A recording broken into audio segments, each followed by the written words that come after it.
Welcome back, everybody, to another episode of the Irish Breakdown Podcast, brought to you by our friends over at FanDuel. Happy Thursday. Hope the weather where you guys are is a little bit better than the weather I'm getting down here in Indianapolis. It's all rainy. It's kind of gross outside, but unpopular opinion, those are kind of some of my favorite days to go to work, and I get to spend this afternoon with you all and with Brian talking some Notre Dame football. So good day in my book, but we have a loaded show coming your way today, folks. And what we're going to talk about to kick off today's show, as you guys know, Jeremiah Love and Leonard Moore were named to the Football Writers Association of America first team All-American team, and Jadarian Price was also named to the second team All-American as a return specialist. And that means that Jeremiah Love and Leonard Moore are now Notre Dame's 38th and 39th unanimous All-Americans.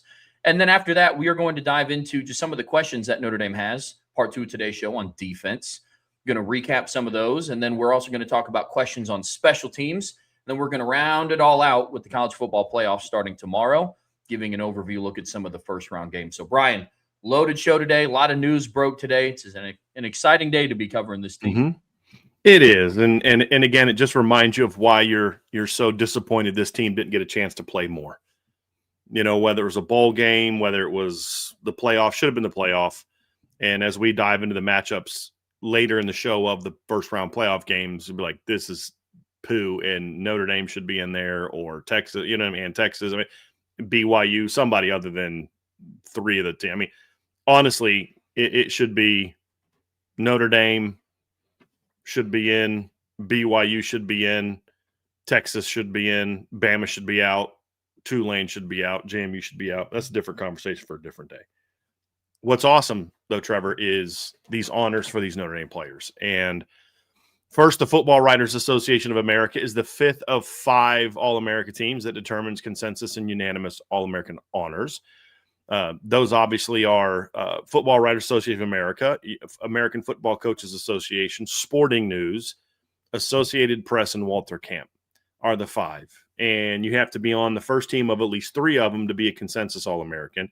And I believe it can work out, like, if you're, like, on 2, there's been years where it's like been a little bit different, but you have to go perfect 5 for 5, obviously, to be a unanimous All-American. And for the second time in 3 years, Notre Dame has 2 unanimous All-Americans. Obviously, in 2023, you had Xavier Watts and Joe Alt were both unanimous All-Americans. And this year, Jeremiah Love and Jadarian Price are. But first, I want to talk just about the Football Writers Association of America, because this is the one where Xavier Watts did not make it last year. This is the one that kept him from being unanimous for a second straight year. But they also, obviously, we'll talk about Leonard Moore and Jeremiah Love, but I want to first mention to this All-American list specifically, Jadarian Price was also named the second team to the return specialist. And I think it's been quite an offseason for Jadarian as well. He's getting overlooked again, you know, by the wonderful accomplishments that Jeremiah Love deserves and is getting. But he made All-American on 4 of the 5. Now, he was only first team on 1. He was first team on Sporting News. He made second team on 2 others, including the Football Writers Association, and then made, I think, third team All AP, I think is the other one he was on. I don't think he was on AFCA. I think he was second team Walter Camp. I think he was third team AP, second team Football Writers, I believe is what he did. But just a tremendous honor for Jadarian. And I'm happy for him that his Notre Dame career ends with this kind of honor, because he was such a selfless young man, but also a legit playmaker. Like, this isn't like a lifetime achievement award, or this isn't like you're a great humanitarian award like what Emil Wagner's up for, right? Like, and not that he isn't those things, but this is recognition for what he did on the football field. And he was such an impact player for Notre Dame. I mean, first month of the season, you could have argued he was their best running back, just pure runner this season. Certainly made a big impact in the return game. And as we've talked about before, an incredibly selfless young man that should be the example of what college football is all about. A kid that could have gone somewhere else, could have got more money, decided 2 things. Number 1, I want to get my degree from Notre Dame. But number 2, I want to be a part of this football team. And if this is the role I got to have, then I'll embrace that role. I'm seeing running backs with not even close to his talent going for 1,000 yards and making second team and all these different things. And it just says a lot about what kind of young man Jadarian is. And I think he's earned the right. Again, he was special as a returner. I would argue second team isn't enough. He should have been first team across the board. but it's at least debatable. You can have respect for the two kids that were also getting that honor. But I don't want to make it about the debate of what he should have been first team, second team, third team. I just think it's pretty awesome that he was recognized for the impactability that he had. Obviously, return game, but it wasn't just return game. He would have led the nation in kick returns. The problem is he didn't have enough. You got to average more than one a game, and he only averaged one a game. He only had 12 all season, so he didn't qualify for the national lead. But he would have led the nation if he had enough kick return opportunities. The guy that led the nation is a freshman from Bowling Green, Cameron Pettaway. He led the nation with 33 yards per return. The next best guy is 31.1. And then the kid from Iowa that's been above him on some return lists was at 30.5 and had one touchdown. Jadarian Price was at 37.5. And now the one difference is the kid from Iowa was also a really good punt returner, which is why if you just have a returner, he's the only one that I'd say, okay, I get that, because he also had 3 punt returns for touchdowns. But Price was definitely the best kick returner in college football this year, in my opinion. And so it's awesome that he's getting that recognition. He was at 37.5 yards per kick return this season. But the other thing too, Travis, they were money. It was like, Purdue makes this comeback late in the first half, and they make it a 28-20 game late in the second quarter, and he takes that kickback for a touchdown. And then it was 28-16 is what it's 28-16. And then USC game, late third quarter, USC takes a lead, 24-21, and he takes it right back for a touchdown. I mean, those are clutch returns. You think of the Pitt game. They kicked to him twice. Both of them give Notre Dame great field position on the road in November in a game you have to win to maybe, to have a shot to the college football playoff. So I absolutely think that it's not just the numbers, but he did it when it mattered. And I think that's what adds to the value that Jadarian had as a return man for Notre Dame this season. Oh, absolutely. I couldn't agree more. I mean, I'm glad he's getting the recognition. He was an absolutely dynamic player. It's not a mystery is why he was also a finalist in the Paul Hornung Award, for the most versatile player in college football. I mean, he had 5 receptions all season long. 2 of them were for touchdowns. Teams rarely kicked to him. When they did, they obviously regret it. 2 kick returns for a touchdown. And then to add on top of that, he had 674 rushing yards and 11 touchdowns this year. I mean, what he did was absolutely spectacular. And I filed Jadarian Price into the what if category, but not in a negative way. In the, man, imagine if he was ever the premier back at Notre Dame, the type of numbers. Well, if he doesn't, let's be honest, if he doesn't tear his Achilles, he's not at Notre Dame this year. No. Because he'd have been their lead back last year. Jeremiah Love would have been there too, and this would have been Jeremiah's team because Jadarian would have been a day 2 draft pick last year. Mm-hmm. Now, I've said this before. I was told by a Notre Dame coach that this was during the spring, even before the injury, and I was told this again later. But I had the guy say, look, Jadarian's pushing to start for us. And then I had talked to that same coach, later in the summer, and he's like, dude, if Jadarian didn't hurt his Achilles, he was literally going to start for us. He was outstanding. And you remember the blue gold game. He had caught that screen pass and goes 50 yards for a touchdown. Misses the 22 season. Obviously, Audric Estime, Logan Diggs had really good seasons as a 1-2 punch. And then Jadarian, obviously made his impact as a return man in rotation back in 23 last year, and this year, dynamic 1-2 punch with Jeremiah Love. The best in college football. That's not a debate. It was last year. It was coming into the season. It just took some people a little while to recognize it. And just a heck of a year for him. Let's talk unanimous All-American honors. Trevor, we've been talking about running backs. Let's go over to the other side of the ball. Tremendous honor for Leonard Moore. Leonard Moore was a first-team All-American on all 5 lists, which makes him whether it's 38th or 39th, I don't know what order they release them in. Let's go offense first, defense second. Yeah. Leonard Moore, obviously 38th or 39th unanimous All-American. When you're doing something that few people in the history of Notre Dame football, over 100 years of football, are getting, that's quite an honor for Leonard Moore. Well, it's absolutely spectacular, especially considering he did it as a true sophomore. I mean, what Leonard Moore did this season, what he accomplished this season was absolutely spectacular. He is now, and I know back in the day you had players playing both sides of the ball, and some of the former unanimous All-Americans were considered just backs. That's quarterback, running back, fullback, defensive back, all those. But Leonard Moore is only the 4th true defensive back to win this award, which is just absolutely insane when you think about what he did. I mean, he joins Xavier Watts from 2023, Shane Walton from 2002, and Todd Light from 1989. What he did this year was absolutely special. Notre Dame is a program. I mean, this is like the 6th year in a row they've had a consensus, at least one named a consensus. But being named a unanimous All-American is such an amazing honor.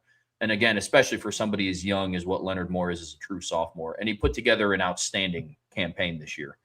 Even with missing 2 games, led the team in interceptions with 5. Even in the game that he got banged up in, he had a big pass breakup in the end zone, which I think would have gotten picked if he wasn't hurt, if I'm being honest. But you could tell he wasn't at 100%. Had an interception earlier in that game against Texas A&M, and then we know what he did against Boise State, and then just so on and so forth.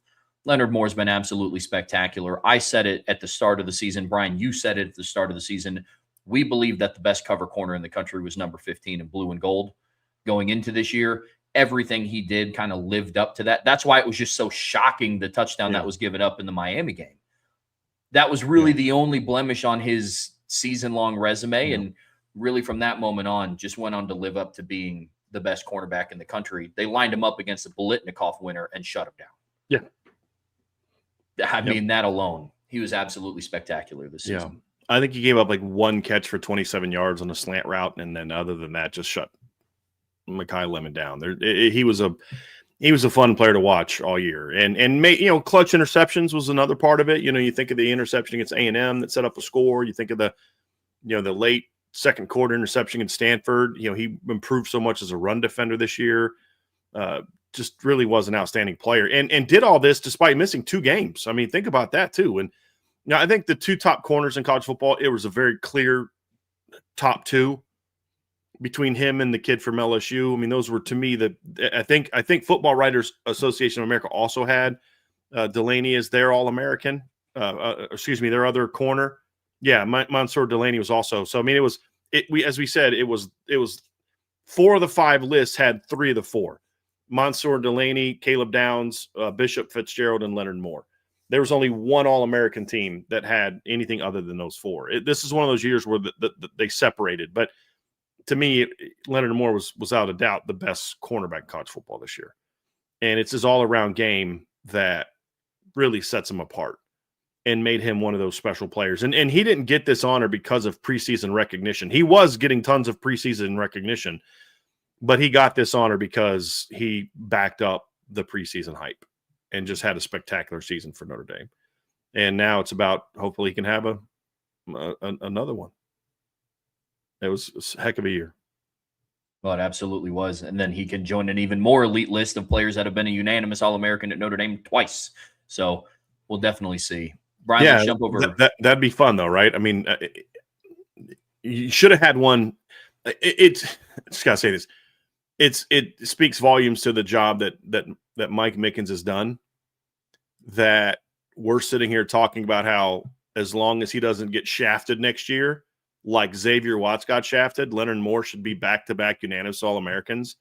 The fact that Mike Mickens basically put back-to-back players that were 2-time All-American players in the secondary is pretty impressive. Yeah. It's really impressive. I mean, think about that. He had Xavier Watts for 2 years. He was a unanimous in 23, consensus in 24, should have been unanimous in 24. In 2 years, he was first team on 9 of the 10 All-America teams. And then this year, obviously, Leonard Moore's went a perfect 5 for 5. That says a lot about the development that's happening in Notre Dame. But as we've said before, Mike Mickens is not developing mediocre football players. You know what I mean? And let's not forget, too, I mean, he was Notre Dame, this is more of a Notre Dame thing.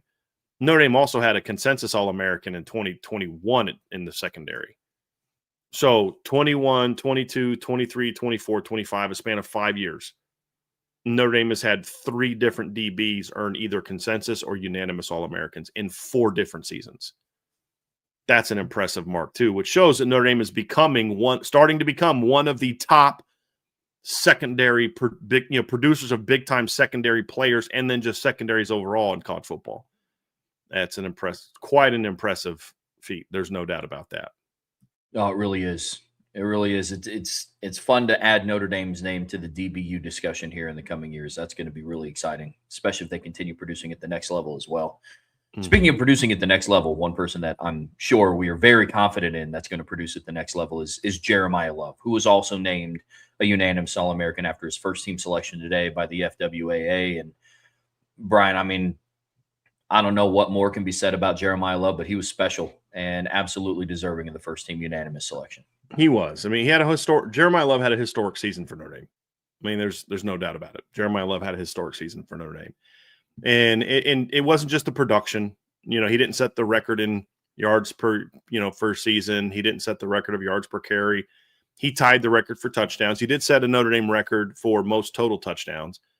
But it was, if you look at like what he did, so like I pointed out, this is, I think, the fourth best single season mark in Notre Dame history.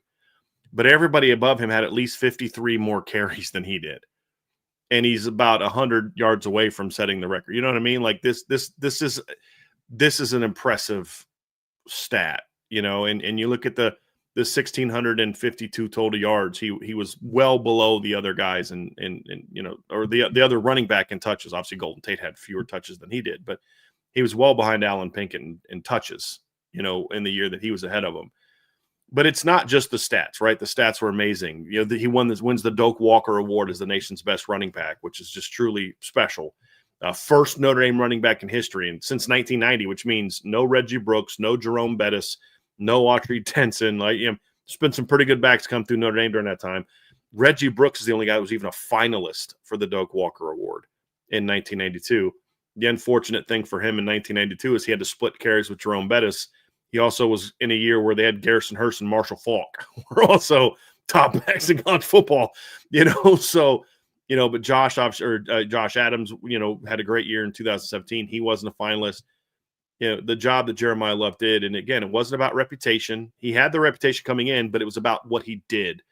It was about stepping up in big moments. It was his all-around ability, blocking when he needed to, being a team player, just think about what he did, setting a program record for no Notre Dame running back has ever rushed for more yards inside Notre Dame Stadium than what Jeremiah Love did against USC. Primetime game, ranked opponent, rivalry game. You need this to make yourself a playoff contender. And he just rips USC up. It's the highlight reels. It's the one-handed touchdown catch against Texas A&M. It's the spin off the top of a couple defensive players against Navy. It's the spin move against Pitt. It's the 98-yard touchdown against Indiana in the playoffs. First ever touchdown in the 12-team college football playoffs. Jeremiah Love going 98 yards for a touchdown, with a big knee brace on. Just a truly special player for Notre Dame, and was a joy to watch, did things the right way. Tremendous young man, tremendous football player.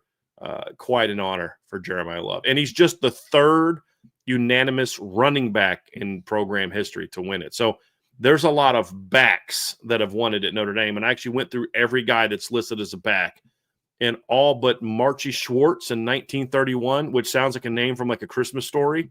You know what I mean? Yeah, like, is that Schwartz's dad? You know what I mean? Like, and then obviously Nick Eddy in 1966 are the only two unanimous All-American running backs in Notre Dame history. They haven't even had a consensus All-American since Vegas Ferguson in 1979, when I was 1 year old. So that's why I say this was a historic season for Jeremiah Love and just the job he did. You just don't see things like this happen in Notre Dame very often. And it was fun to watch him as well. That was absolutely special. I mean, we're talking about a player that, Notre Dame never had a Doak Walker Award winner, and by the end of the season on FanDuel, he was the odds-end favorite to win it. I mean, by a landslide. It's not like it was like, it's kind of close. For you to be the first ever person to do that, and it is a no-brainer, I mean, that's truly special. And the biggest part about this, Brian, that we've talked about too, he did it all while sharing a backfield. It's not like he was the lone running back and then was the odds-end favorite to win the Doak Walker. He had a running back in the room with him, Jadarian Price, that also had 674 rushing yards, over 100 carries, and 11 touchdowns. Jeremiah Love was special, man. Absolutely special, and it was a joy to watch him. It was. Again, Trev, it's just the season ended in such a disappointing manner that I do like when things like this come along, because it allows us to kind of look past that. And yes, it sucks. Like, man, we should be watching them play this weekend. Yeah, we should. But unfortunately, we're not. But I want to. We're spending time talking about this today because we want to try to don't forget how Notre Dame got screwed over. Notre Dame better not forget. They better absolutely not forget. But it shouldn't be something that overshadows the great things we did see. I hear people just constantly complaining about the offense. Oh, the offense won. Like, guys, Notre Dame shattered their modern history record in points per game. Shattered it. They haven't scored over 40 points a game since Newt Rockne was a player at Notre Dame. They set the school record in yards per play. Shattered it by 0.3. That's a big difference. CJ Carr set a program record for passer rating, and it wasn't close. The previous mark by Jimmy Clausen and Bob Williams was 161.8. CJ was over 168. He had the fourth best single season mark in yards per attempt at 9.4. And you consider the guys ahead of him, for the most part, were option quarterbacks who are going 3 of 9 for 220 yards. You know what I mean? That's a good point. This was a historic season. Did it end the way we wanted it to? No, it didn't. But this is why we all thought Notre Dame could beat anybody. It's let's learn from the things they need to improve upon, and that's what the questions article show is about on Tuesday, and we'll do that again today. But we need to be able to say, hey, how can they get better so that they don't go 10-2 next year? They go 12-0 and win a championship, but without losing sight of, hey, they still did some pretty great things this year. Do they got to get better? Yeah, of course they do. But they did some pretty great things. And then looking at some of these individual players, 4 total Notre Dame players earned All-American honors. Obviously, we talked about this. Billy Schrouth also made second team on the AFCA, one of the 5. That's a tremendous honor for him. There's a couple other guys that I thought should have been, in consideration for it. But, I mean, this is quite a cool thing. And I want us to make sure that we're able to spend some time on this so that we don't forget. We don't forget to also talk about this greatness while also talking about the bad of how they got screwed, and then also focusing on, hey, they got to get better. They got to get better. They got to get better. I want to also make sure that we recognize just the special seasons that these young men had for Notre Dame. And of course, nobody was better than Jeremiah Love and Jadarian Price. Jeremiah Love. And then I would argue nobody was a better kick returner than Jadarian Price. And we asked this question before the season. You brought it up again yesterday. We said, when was the last time Notre Dame had the best running back and best cornerback in college football? Arguably. Well, I don't think it's all that arguable anymore. No. With all due respect to the Delaney kid at LSU, who had a heck of a season, I think there's no doubt that this was the best running back and the best cornerback in college football, and just a tremendous season for both of those young men. And I'm glad we got a chance to spend a little bit of time talking about it before we dive into all the other stuff, because we're so ready to move past it and get to next year and start talking about 2026 and all that. And this is I think a great way to wrap up these off-season awards by these two young men getting what they deserved, which is and why deserved, I mean, because they earned it on the field. They weren't owed anything, they earned it. And it's just great to see that recognition. And there's 3 unanimous defensive backs this year, which I think is pretty cool too. I'm curious when the last time that was. I'm probably recently, but I don't remember the last time we saw where like almost every All-American team had the same DBs except for one. One didn't have Bishop Fitzgerald, but Caleb Downs, the Mansour Delaney from LSU, and Leonard Moore were on the first team of all 5 first-team All-American teams, which means there's 3 unanimous DBs. It was pretty cool. Pretty cool. And Notre Dame has one of them. They sure do. Absolutely. I think that's a good way to send off some of those players. And then obviously Leonard Moore, hopefully he can repeat next season. That's for sure. Folks, that's going to do it for part 1 of today's show. Don't go anywhere. We're getting ready to dive into some of the questions on defense and special teams. But before we get there, be sure to hit that like, hit that subscribe, hit that notification bell. Be sure to share this podcast with your friends and family. But as always, the best way to support what we do here is subscribe to the premium message boards at boards.irishbreakdown.com. All right, Brian, in part 2 of today's show here on the Irish Breakdown podcast, brought to you by our friends over at FanDuel, we're talking about the questions on Notre Dame's defense. Now, this is a continuation of what we talked about from Tuesday. And again, quick refresher, these are questions that, folks, we just don't have an answer to. If we did, the show would be titled Questions That Notre Dame's Defense Has to Answer, right? And even if things like we think we know, but it's not something that's been established. We think we know who's going to step up here. We think we know who's going to step there, but we got to see it. And though the answers to these questions, Trevor, are going to go a long way towards determining how good this football team is going to be in each of the areas we discuss. Absolutely. And these are questions that it's going to be up to the coaching staff to figure out. You know, this is what they get paid to do. It's what they're charged with doing. And that's really where we're going to start with this conversation, Brian, is with all the talent coming back on this roster, because there's a lot. We're going to spend a lot of time this offseason talking about how exceptional the talent and the experience is coming back on this side of the ball. But what's the staff going to look like?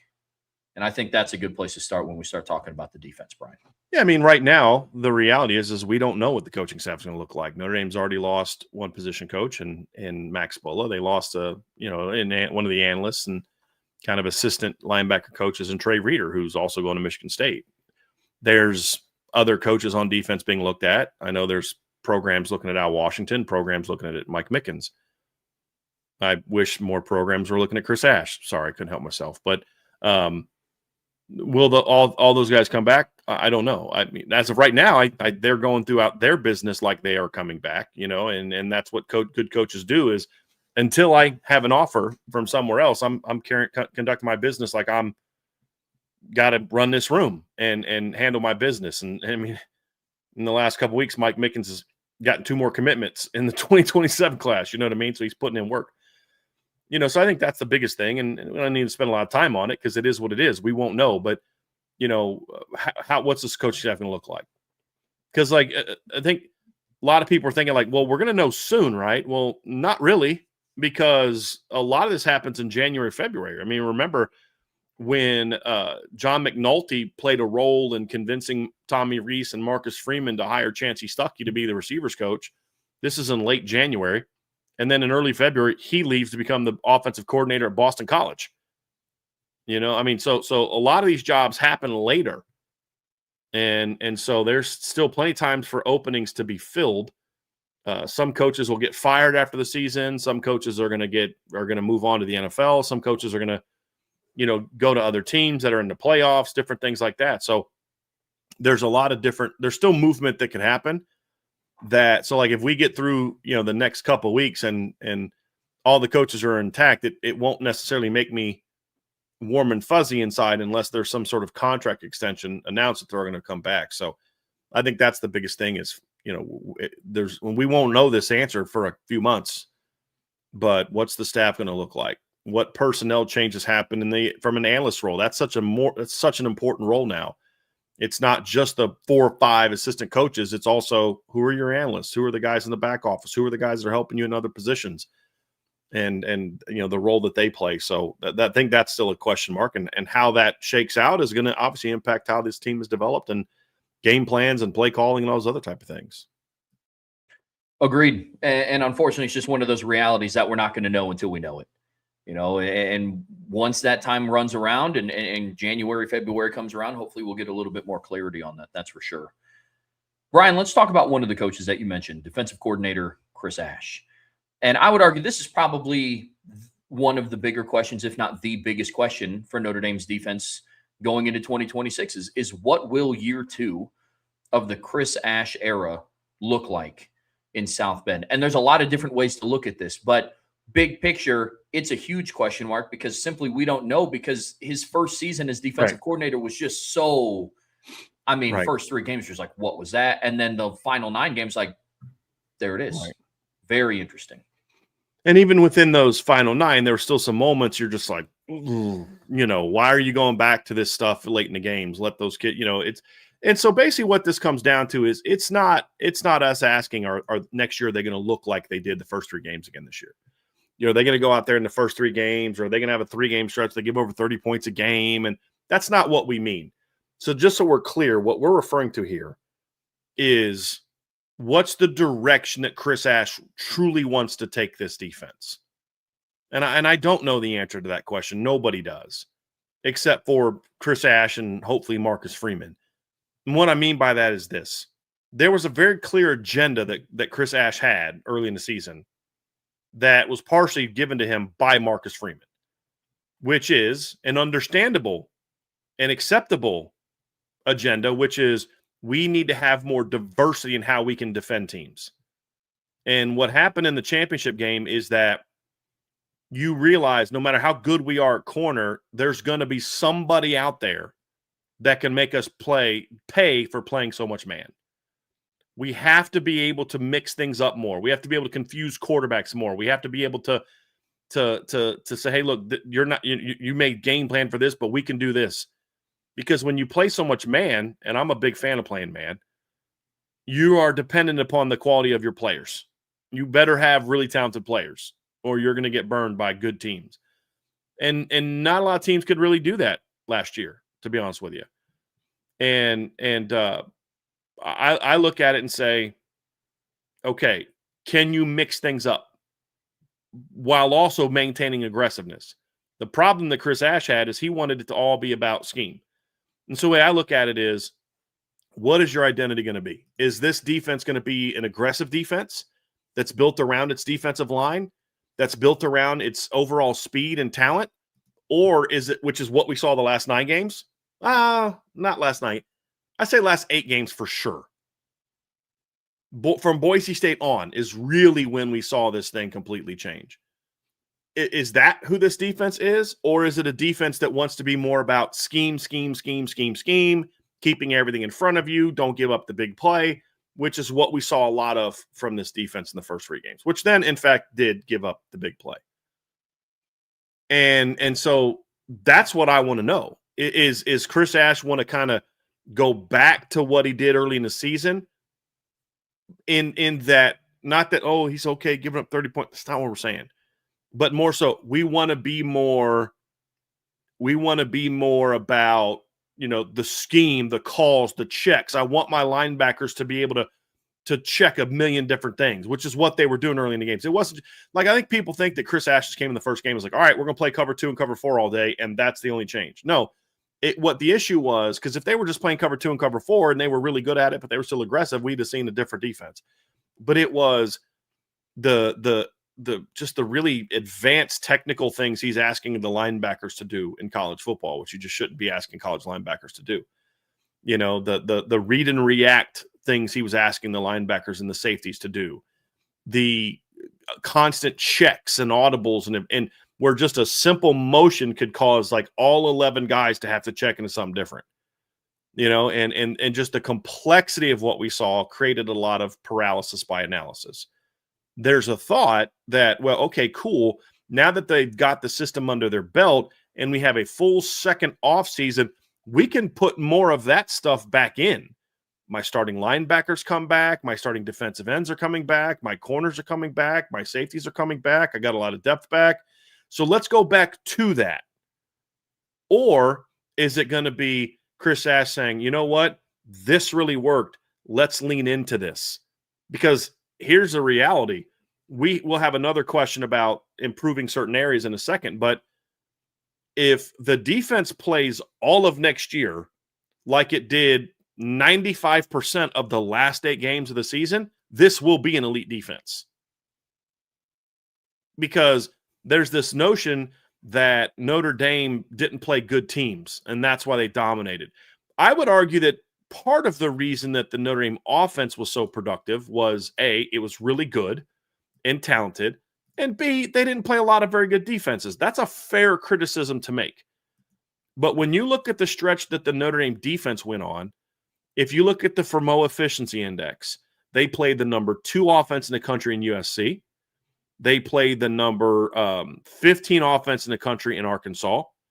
Early in the year, they also played number 11 Texas A&M, number 16 Miami. They also played the number 26 offense in the country in NC State and the number 30 offense in the country in Navy. So during that 9-game stretch, like post Purdue, where we talked about how Notre Dame, held opponents to just a crazy impressive standard, like not like what Ohio State did, but I would argue that Ohio State didn't play a bunch of offenses as good as the ones Notre Dame did. It doesn't take away from what they did. But if you look at, Trev, like what they did after the first 3 games, in the last 9 games of the season, Notre Dame only gave up 12.6 points per game. And think about how many of those 12.6 points per game were garbage touchdowns. There was at least, off the top of my head, 5 garbage touchdowns a team scored last season. So that's an impressive statistic. And if they would have ranked at 12.6 points per game the whole season, that ranks them number 5. And there's only 3 Power 4 teams ahead of them, Ohio State, Indiana, and Texas Tech, who are all playoff teams. And so, like, that was impressive. But it wasn't just the points per game. Far better run defense than we've seen in a while. This is the best run defense they've had since probably 2012, in my opinion. And again, they weren't doing this against a bunch of average to bad rushing teams. You know, Navy's the number 1 rushing team in the country. They held them 100 yards below their season average. You know, Arkansas ranked 26th in the country. Texas ranked 25th in the country in rushing yards per game. So that's right there. 3 top 30 rushing teams, or top 26 rushing teams in the country. Actually, USC would have been in there if Notre Dame didn't completely shut them down. And they locked those teams down. Boise State was at 179 yards a game this year.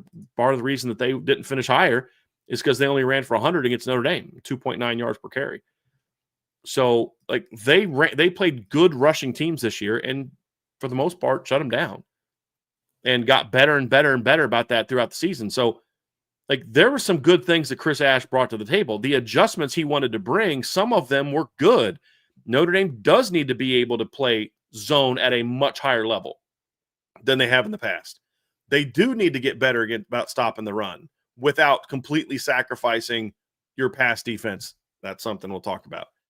So there's some things that he brought to the table that I really like, but it has to be wrapped into, are we going to be D-line centric? Are we going to be aggressive? Are we going to attack? Are we going to be it more about the players than it is about me and how smart I am? If you can mold those two things together, this defense can play all year next year like it did the last 8 games of this season. I think the very last thing that you said, the ability to mold it together is so important, because I agree with you. Through conversation with other people, through people on the message boards, it's either like one or the other. And molding it is such an important piece, and that's what we saw in the back half of the season. Biggest question comes down to, what is the foundation of this defense going to be? Foundation, identity, I file that all under the same bucket. And that is really important, because the fear is you bring back all that experience and you bring back all of that talent, and then you kind of resort back to what you were earlier in the season before you put together a dominant defense. And that's kind of where the next question comes up, is, do we see a better version of the second half of the season or a better version of the first half of the season? That ties together. It ties together. It summarizes exactly what we just said. It's not even a next question. It's like it encapsulates it, Trevor. Is it going to be about one or the other? A better version of this or a better version of that? Or is it the best versions of both? That's going to be the question. Yeah, well, absolutely. And that's one that I'm very eager to find out as the offseason unfolds. But and it comes down to 2 people, Marcus Freeman and Chris Ash. This isn't on Mike Mickens, Al Washington, and the next linebacker coach. It's not on the players. It comes down to those 2 guys. What is Marcus Freeman going to demand from Chris Ash? And then is Chris Ash going to buy into it? I'm not saying he won't. I'm just saying that's the question. Yeah. He clearly bought into it second half of the year. But is that more of a, okay, you were mandated to do this, and so we're going to have to, this is what we got to do because this is what the players know, but we're going to continue to make that change in the offseason? Or is it more of like, okay, in college, we got to be able to do this. With these athletes, we got to be able to do this. Because here's the thing, too, like, we got to be honest about it, right? Whether you like Chris Ash or not, coaches need time to learn their players' strengths and weaknesses. And you don't ever truly know what you have until you get to real games. Mm-hmm. You don't. And that's why if you look at the first 3-4 games of, Al Golden's tenure, there was a lot of up and down. You know what I mean? Like, there were some calls you're like, dude, people are still mad at Al Golden for going with a safety blitz, the play after Tariq Bracy got hurt, right? I mean, there's an adjustment period for all defensive coordinators, whether we liked the hire or whether we don't like the hire. It's absolutely, there's an adjustment period. Chris Ash's adjustment period was really bad. So was the adjustment that I believe was encouraged, I'll just say that, by Marcus Freeman to change? and to take advantage of the staff around him. It's not all about you and what you want to do. We're going to be this. We're going to be that. We're going to be this. Chris Ash took that direction and ran with it, and the defense was outstanding the last 2 months of the season. So it's like, so was that because he was told to do that, or was that because, you know what, now I know these kids, now I know what they can do. Let's now, like you said, Trev, put these two things together. Yes, I think there's some principles over here. This is why I was brought in, but they can't be the dominants, right? Like your team is made up of your primary traits and your secondary traits. Your primary traits need to be aggressiveness, speed, discipline, playmaking. Your secondary traits need to be multiplicity, diversity, being able to, all those other schematic things. The secondary traits can't cause you to lose the effectiveness of your primary traits. And that's what happened the first 3 games season. If you can properly incorporate those two things, then they're going to be pretty flipping good. Oh, absolutely. And the sample size from the second half of the season was absolutely phenomenal. I mean, Brian, we're talking about a defense where after the first 3 games, we were questioning their ability to hold teams under 27 points. I mean, honestly, it's like, okay, you gave up 30 to Purdue. You gave up 41 to Texas A&M and 27 to Miami. Can this defense even hold teams to this? I mean, I even put out like a tweet that was like, all right, Notre Dame's offense is just going to have to prepare to put up 50 points a game till further notice. From that point on, they started to shut teams down, like to the point where towards the end of the season, teams are struggling to get into the red zone. Teams are struggling to get past the 40-yard line. I mean, that was something we talked about against NC State. I mean, the over-under point totals on FanDuel for some of the teams that I remember talking about week in and week out, only one of those teams in the month of November, their over-under point total was set in the double digits. And it was Pitt, and it was 11. I mean, the turnaround was insane. Hopefully the sample size is big enough for Chris Ash and the rest of the defensive staff to work on. But we talked a lot also about the personnel coming back. And we don't want to take all of it for granted, because one of the other questions that we have is, do all the standouts return? You and I are extremely high on the talent that's coming back, but it's also not a given in this day and age of college football that every single one of them is going to be back, which I think adds another layer to this question on defense. Yeah, I mean, because when we're talking about how outstanding this team is going to be next year, we're thinking we're going to see Boubacar Traore next year. We're going to see Josh Burnham next year. We're going to see Bryce Young next year. We're going to see Drake Bowen next year. We're going to see Jaden Osbury next year. We might see Jalen Sneed next year. We're going to see a Don Schuler next year. We're going to see Tay Johnson next year. We're going to see Christian Gray next year. We're going to see Dallas Golden next year. Mark Zachary, Madden Faramo. I mean, the list of guys that right now we anticipate being back. But what if 3 or 4 of those guys go pro or go to the portal? You know what I mean? Like, now all of a sudden that changes things a little bit. If Boubacar Traore goes into the portal or goes to the NFL, I shouldn't say portal, goes to the NFL, that changes some things. If Josh Burnham decides to go to the portal, that changes some things. If Drake Bowen and Don Schuler decide, I'm ready for the NFL, I'm not saying these guys are going to do that, but until they announce, because now everything gets announced what the intentions are, it's still, to me, a bit of a question mark. Because basically what's going on is for the next 28 days or so, you have to basically kind of hold your water a little bit. You got to buckle up, go to battle, because your players are getting offers. There's teams trying to buy them away because, you're putting a championship roster together. You may not be willing or able to give a huge sum of money to one player because you're trying to keep a whole defense together. But when you look at other teams, they may say, hey, look, we're bad here. It's worth me overpaying big time to get this player. That's just the world we live in. Whether a kid's in the portal or not, his agent's fielding calls. And that's the rules we live in, sadly. And well, I shouldn't even say it's the rules. Some of this stuff is not within the rules, but it's like there's no enforcement arm. So it is the rules, even though it's not the rules. But as of right now, we work with the assumption those guys are coming back. But we have to prepare ourselves like, look, until we get to, January 16th, Yep. right? Until we get to that day, and because you can jump into portal at the very end and then go 2 weeks and find a school. You just have to go in.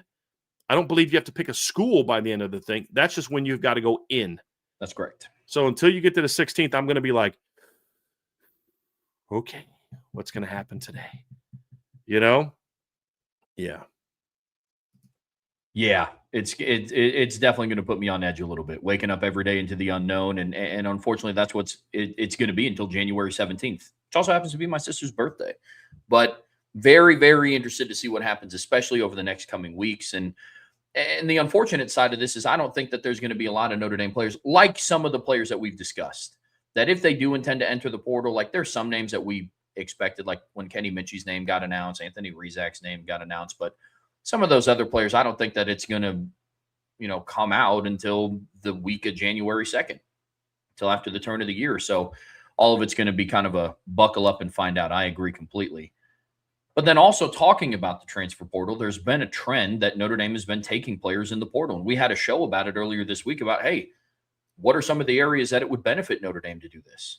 Another one of the questions we have is what transfer will they add to complete the roster overhaul that includes the 2026 class?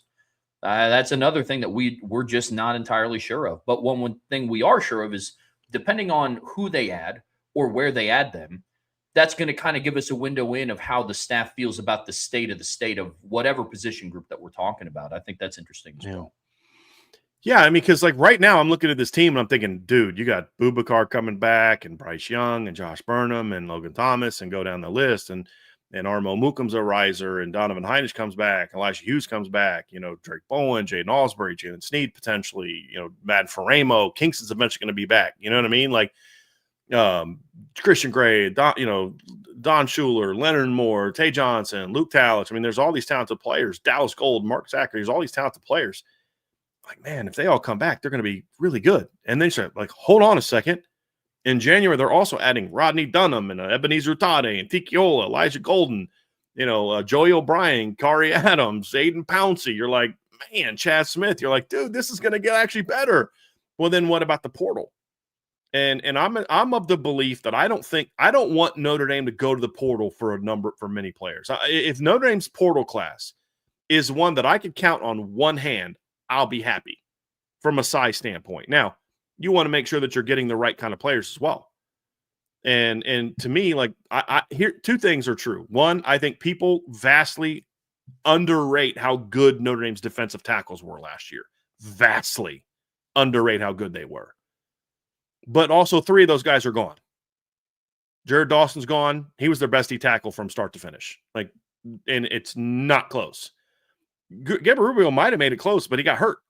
By the end of the year, Jason Onye was playing at a high level. They're all gone. Now, I know I've been told that Onye's trying to get a spot. I don't know that he's going to get that.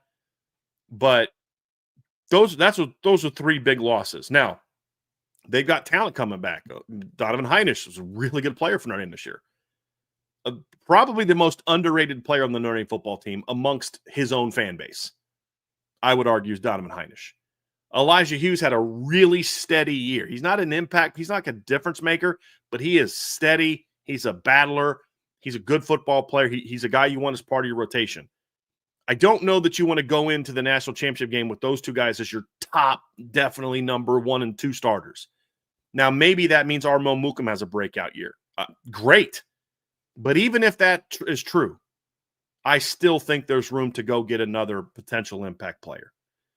And there's a lot of options out there right now. I mean, there's some very good defensive tackles that have jumped into the portal so far. And I think Notre Dame, I'm confident saying this, that Notre Dame's definitely looking at some of those guys. I'll comfortably say that. One guy that I know that they're looking at is a kid from I believe they're looking at is a kid from Wake Forest, Mateen Ibaragba, who was a pretty good player for Wake Forest this past season. His raw numbers won't blow you away, but if you dig into some of the secondary numbers and you look at like the PFF pressure numbers and things like that, he's a really good football player. Production that's very similar to what Jared Dawson had this past season. As an interior guy, he had 26 pressures this season, 5 hits plus sacks on the quarterback. He had 13 different run stops, very good tackling percentage. Graded out well as a run defender, graded out well as a pass rusher. He's a good football player, and he was a portal guy as well. This is his second year at Wake Forest. He transferred in from Georgetown at the FCS level. Built a lot like Jared Dawson, 6'3", 295, 300-pound kind of guy. He's a guy that I would look at. If they want a guy like Jared Dawson, I think that's the target. If you're looking more for a bigger guy, there's a kid from Purdue that's like 340 in the portal. You've got John Walker that's in the portal. I would say give me one of those guys. Now, I think there's a chance Notre Dame takes 2. I don't want to. Because my concern is if you take 2, then you're basically going to have a much tougher time developing your younger players. Look, coaches only have a certain number of time in a day. There's only a certain number of reps that you can give in practice. There's only a certain number of words and minutes in a day that you have to give to each individual player. And the more you keep adding portal players that you then have to teach the system and do all these type of things, the less time you have to develop guys like Armel Mukum, like Davion Dixon, like Sean Sevillano, like Tiki Hola, like Cole Mullins, like Elijah Golden. And that's why I say I'm good with 1. I personally don't want 2. I don't know that Notre Dame agrees with me. My concern is that Notre Dame is getting at certain positions into we don't care about development, even though we say we care about development thing when it comes to roster composition. Receiver's one of those. And I'm concerned that D tackle might become one of those. There's a way to do both. That's, you know what I mean? I just want to make sure they're doing both. Because what we've seen from Al Washington in the last 2 years is when guys get opportunities to get a lot of reps under him, they produce. And I just want to see guys get those opportunities. I mean, we saw Armel Mukum have 1 game where he played meaningful snaps, and I thought he looked pretty good in that game. I just want to see some of those guys get developed a little bit. So I'm only good for 1, but if they get 2, they better be difference makers. Because I could see the second being like a 320-plus pound guy that they just feel like we need to add some beef to the middle of our lineup as part of a rotation. I get that, and I think there's value to that. So that would be why I'd be okay with 2, is if the second guy is like this just massive plugger. Because the only 2 guys you have on your roster like that are Sean Sevillano and Davion Dixon. Davion Dixon is only going to be a redshirt freshman next year, and he's coming off an injury. Sean Sevillano is a nice player. I wasn't as high on him as some others. So I don't know that I'm like, yeah, he's the answer. I don't know that he is. And Davion's got some injury. So if you're going to take a second, that would be my exception to my I only want 1 rule, is you go out there and get a massive plugger. So that's where I'm at. Outside of that, I think nickel is a position you look at for depth, but I still think the present and future of that position is already on the roster. Outside of that, Trevor, I don't know that they have a lot of needs unless some of their current players jump in the portal. Well, that's the biggest question. I mean, the last question we talked about for the standouts returning will kind of dictate what happens with this question of, what do they do in the transfer portal? I'm with you on the defensive tackle room. I think they should add one, at the very least, as a buffer. Because let's say they bring in a dude, or let's say they don't bring in a dude, and one of those guys gets hurt. Then you're relying on somebody with very little to almost no experience playing in meaningful moments. The buffer is important, but the defensive tackle room, there's 10 players on scholarship right now in the defensive tackle room. Some of those guys have to be able to be developed. Yeah. That's going to be extremely important. But then also that could grow, Trev, if let's say Chris Burgess puts on another 10 or 15 pounds, or Bryce Young puts on another 10 or 15 pounds. You know what I mean? Like, I could see that, like let's say Notre Dame was like, look, Bryce Young's just going to keep growing. So is Chris Burgess. We're going to move them inside, and we're actually going to go to the portal for an edge player to go into the rotation with Boubacar and Josh Burnham. I could see that. Yeah. So like that'd be my other caveat. But that's the whole point of what we're saying here is we don't know who the transfers are that they're going to add. And until we do, we don't know the full makeup of this team and how that's going to be. Because here's the deal. Anytime you add transfer players, anytime you bring in new freshmen, you have to basically make sure that your culture is being developed the right way. And it's never a given that it's going to just keep going. I mean, I pointed this out. Mike Norvell for 3 years did a tremendous job building his team's culture. And it culminated with a 13-0 season. And then they kind of went away from what worked, lost a lot of those guys that they had built, completely redid their culture, their team through the portal, and he's never had a good culture since then. It's never been the same. You always potentially could lose that. That's true for everyone. This isn't like I'm worried about it happening in Notre Dame. It's just that's always a risk, depending on who you bring in, how the communication is with the rest of the room, and whether or not those guys pan out. And until we know, we don't know what this team is truly going to look like. I'd be okay going to battle with what they have. But if you can supplement that with an impact transfer or two, then that only adds more fuel to what could be a really special defensive run next season. And that's kind of where I'm at. So, I mean, how can we possibly say, okay, here's our predictions for the 26 defense when we don't know what the coaching staff is going to be and we don't know fully what some of those guys are going to be. And you've got to make sure you're not just adding good football players, got to make sure you're adding good fits. And that's going to be a key. Oh, absolutely. I mean, and with all those moving pieces, that's what makes it so hard to evaluate certain position rooms, man. I mean, we spent a lot of time talking about the defensive tackle room and like what they did, this past season and what they might do in the portal, who might be coming into that room, who might be leaving that room. And it's just so tough to get a gauge because one of the questions is like, can this group be as good as what it was in 25? Can it be better? Is there going to be a drop off? And that's so hard to evaluate because there's so many different pieces moving around it. Like we just alluded to with the portal you're losing not just three big bodies, three productive players, you're losing three veteran guys.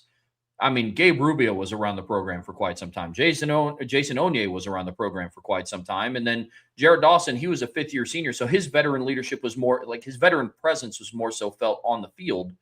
But I know he was also a leader in that room for some of the young guys. So I think that's what they have at task at replacing. And it's going to be difficult, going to be extremely difficult. Yeah, that's part of life, right? I mean, I do think we've seen Notre Dame do well filling those needs, right? And sometimes those needs get filled through the portal. I mean, they lose an All-American in Riley Mills, who had a tremendous 2024 season. They go add Jared Dawson and Elijah Hughes, and the D-tackle room as a whole was even more productive this year and more disruptive overall this year than it was last year, even though there was nobody as good as Riley. There was no individual player as good as what Riley Mills was, but I think the rest of the room was better. Like as a unit, they were better.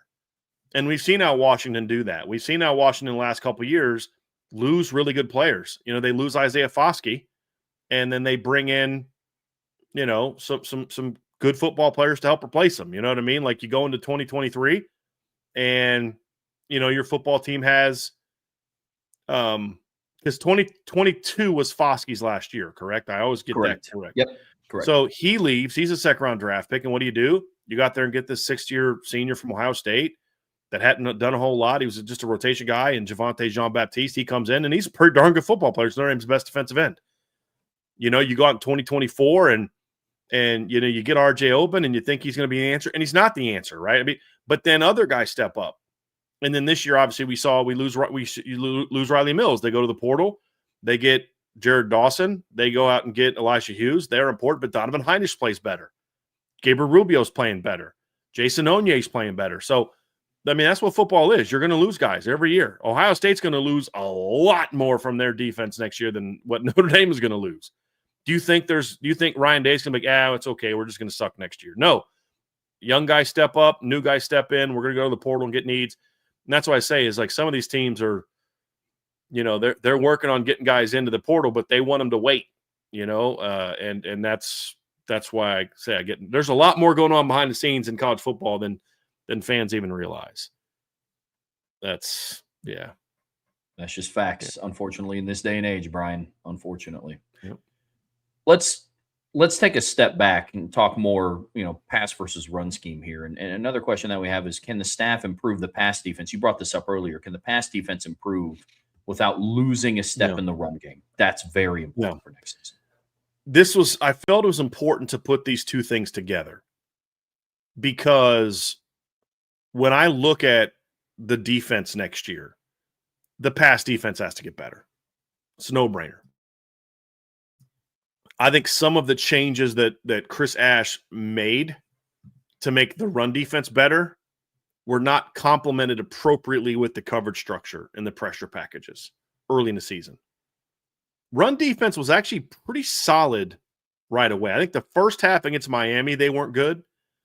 And then that last drive against Miami, they weren't good. But they held Miami to 134 yards and only 3.5 yards per carry. The next week against Texas A&M ran for 128 yards on 32 carries. They only averaged 4 yards a carry. This is Miami this year ran for 150 yards a game. They were much better earlier in the year. They had some injuries, and their run game ended up being a little bit inconsistent. But you still held them below their season average. And Texas A&M this year averaged 192 yards per game rushing this season. You held them to, I think, their third lowest out performance of the season in a yards per total yard standpoint, and their second worst performance from a yards per carry standpoint. The only worst performance they had was a game where they were behind 30-3, and they just had to stop throwing. That was the South Carolina game. But I felt like some of the changes that he made to improve the run defense also proved costly in the pass defense, especially early in the season. But even late in the season, we saw some issues with some of the coverage structures. We saw guys getting turned loose against USC, right? We talked about this. There was like 4 or 5 blown coverages against USC in that game. Well, the reality is that was a team that probably had the best chance to hurt you since A&M. NC State had a really good receivers, a good quarterback, but their offensive line was really bad. USC had a better offensive line. They had a different type of receiver. They had more of the smaller, shiftier guy, whereas NC State had more of the big, tall, vertical guys, which Notre Dame handles pretty well. And so you saw some issues in that game of guys getting beat on double moves, guys turning guys loose, safeties not handling over routes, things like that. And then you got the next week and you don't perform very well against Boston College in the pass game. And you had some turnovers, but you gave up way too much ground in that game. And then your next game was against Navy. Well, that's not much of a test. And then you played Pitt, who had a very good pass offense, and you completely shut them down. And then we get to the Stanford game, and so there's some boneheaded calls in that game where you're playing off coverage in certain situations. So like even when they were really good, there was still some. How is this going to work against Ohio State? How's this going to work against Oregon? There still was some of those questions. So what I want to see next year is, can they improve how they defend the pass from a getting more hits on the quarterback standpoint, more aggressive coverage structures? I want to see run man versus zone mix-ups, but I want to see a different type of zone. Get away from like the old school cover 2, the old school cover 4, and get into more of some aggressive type of stuff. Get into maybe some more pattern match type of stuff. Be more aggressive and physical with your defensive players and rerouting and things like that. So you're not as focused on getting to a spot. You're more focused on, to me, a zone defense is meant to cover certain zones, but it's also meant to throw off the timing of pass games with reroutes, getting guys underneath, rolling coverages, things like that.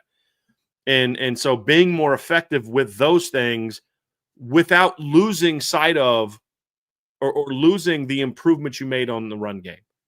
Like, I don't want to sacrifice what you did on the run game to get better in the pass game. I just want to maintain this level, but get better here. That's what I want to see.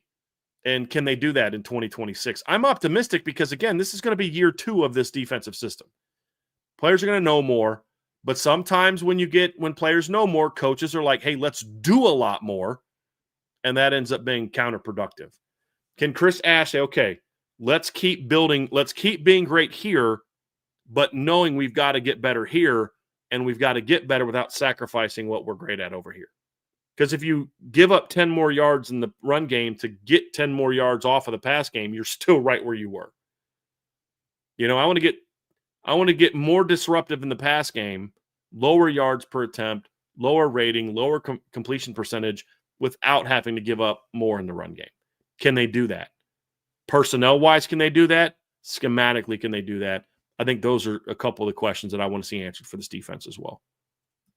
Yeah, absolutely. And I think early on in the season, I thought biggest thing that I classified this entire season as for just the Notre Dame program is a season of overcorrection.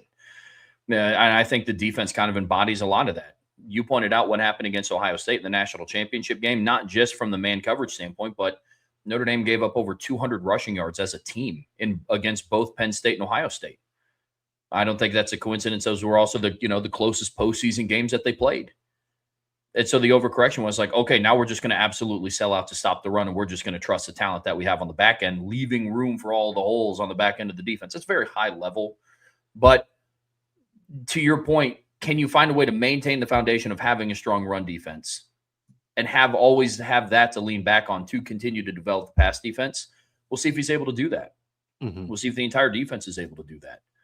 And that kind of leads into the final question is, will Chris Ash be able to identify the areas the team must improve and then get it done?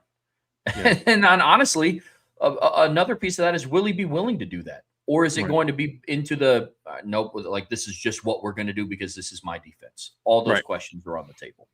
That's what good coaches do. Mike Denbrock needs to do that. Chris Ash needs to do that. Ryan Day needs to do that. Mike Shanahan with the Indiana needs to do that. Bryant Haynes needs to do that with Indiana. Matt Patricia needs to do that with Ohio State's defense. Where can we get better? Where can we maintain our level of excellence, and where can we improve? And unless you go out and win the championship this year and you don't give up more than a touchdown in all 3 or 4 of the games you play in, there's an area for you to get better. And that's what this really comes down to, is sometimes coaches will just tinker with stuff that doesn't need to be tinkered with. But at the same time, you always have to be willing to evolve, because what you did that stopped the run this year schematically may not be what works next year, because you're playing different teams or people watch more film of you. They now know what you like to do. The principles have to remain the same. Being aggressive, being sound, being physical, flying to the ball, things like that. Good, smart run fits. But you may not run the same exact run stunts. You may not run the same exact blitzes or pressure packages and things along those lines. And so I think those are all things you look at. Like, what can we do as a defense to get better on third down? Now the offseason is, you look, I'm going to my GAs or whoever my video people are, and I'm saying, look, I want all the third down run cutups this year. I want third and short, third and medium, third and long. I want 2 minute. I want red zone. I want all these different third down situations, and we're going to break them down. I want to know what was our success rate on third down against 3-by-1. What was our success rate on third down against 2-by-2? What was our success rate on third down against teams that ran middle routes? What is our, you know what I mean? Like, I want to dive into all that, because like Notre Dame's third down defense this year had some really good aspects to it, Trev. I mean, there were some things about this defense that we liked. There's a lot of good things to build on this year. They didn't have success this year by accident, but you also had the number 39 pass defense, third down offense defense in college football. That's not good enough. You got to be better than that, and part of that was because you were terrible on third and long. Like, terrible. You had the number 69 red zone defense in the country. You had the number 43 red zone touchdown defense in the country. Now, a article that Trev's working on is diving into these things. But one thing he'll point at is Notre Dame this year on defense ranked 43rd in the country in red zone touchdown rate. But they were 7th in the country in most red zone touchdowns allowed. They were in the 60s in red zone conversion, stop rate, which is not good. They were tied for 6th in college football in fewest red zone attempts allowed. So it's like, you're not letting teams get into the red zone very often. But when they do, they're scoring at a much higher rate than they need to. Turning some of those touchdowns into field goals would be big for this defense. But those are things you got to look at and say, okay, now that we're in the offseason, let's take that deep dive and figure out how we can improve in those areas without losing the identity of who we want to be as a defense. Is it a personnel issue? Is it an alignment issue? Is it a scheme issue? Is it all 3 of those things? Those are all things that you got to look at. And if you can do those 3 things, then you've got a shot to be an elite defense. Because, can we agree on this? Can we all agree on this? Notre Dame is a pretty good run defense, or pretty good defense this year. On the whole. Not this period, just on the whole. Start to finish, they were a pretty good defense. Were they an elite defense? No. That's the goal. That's the goal, is you were pretty good. Now you need to be elite. I don't even really count the first 3 games unless you're going to go back to that. But even within even looking at the last 9, there's areas where this team can and must get better. Absolutely. And it's, Brian, now that you and I are sitting down and diving into some of the numbers, that's what's just so interesting about this defense, man. You and I were talking about the long pass plays given up, because you talk about the pass game needing to improve, and it absolutely has to.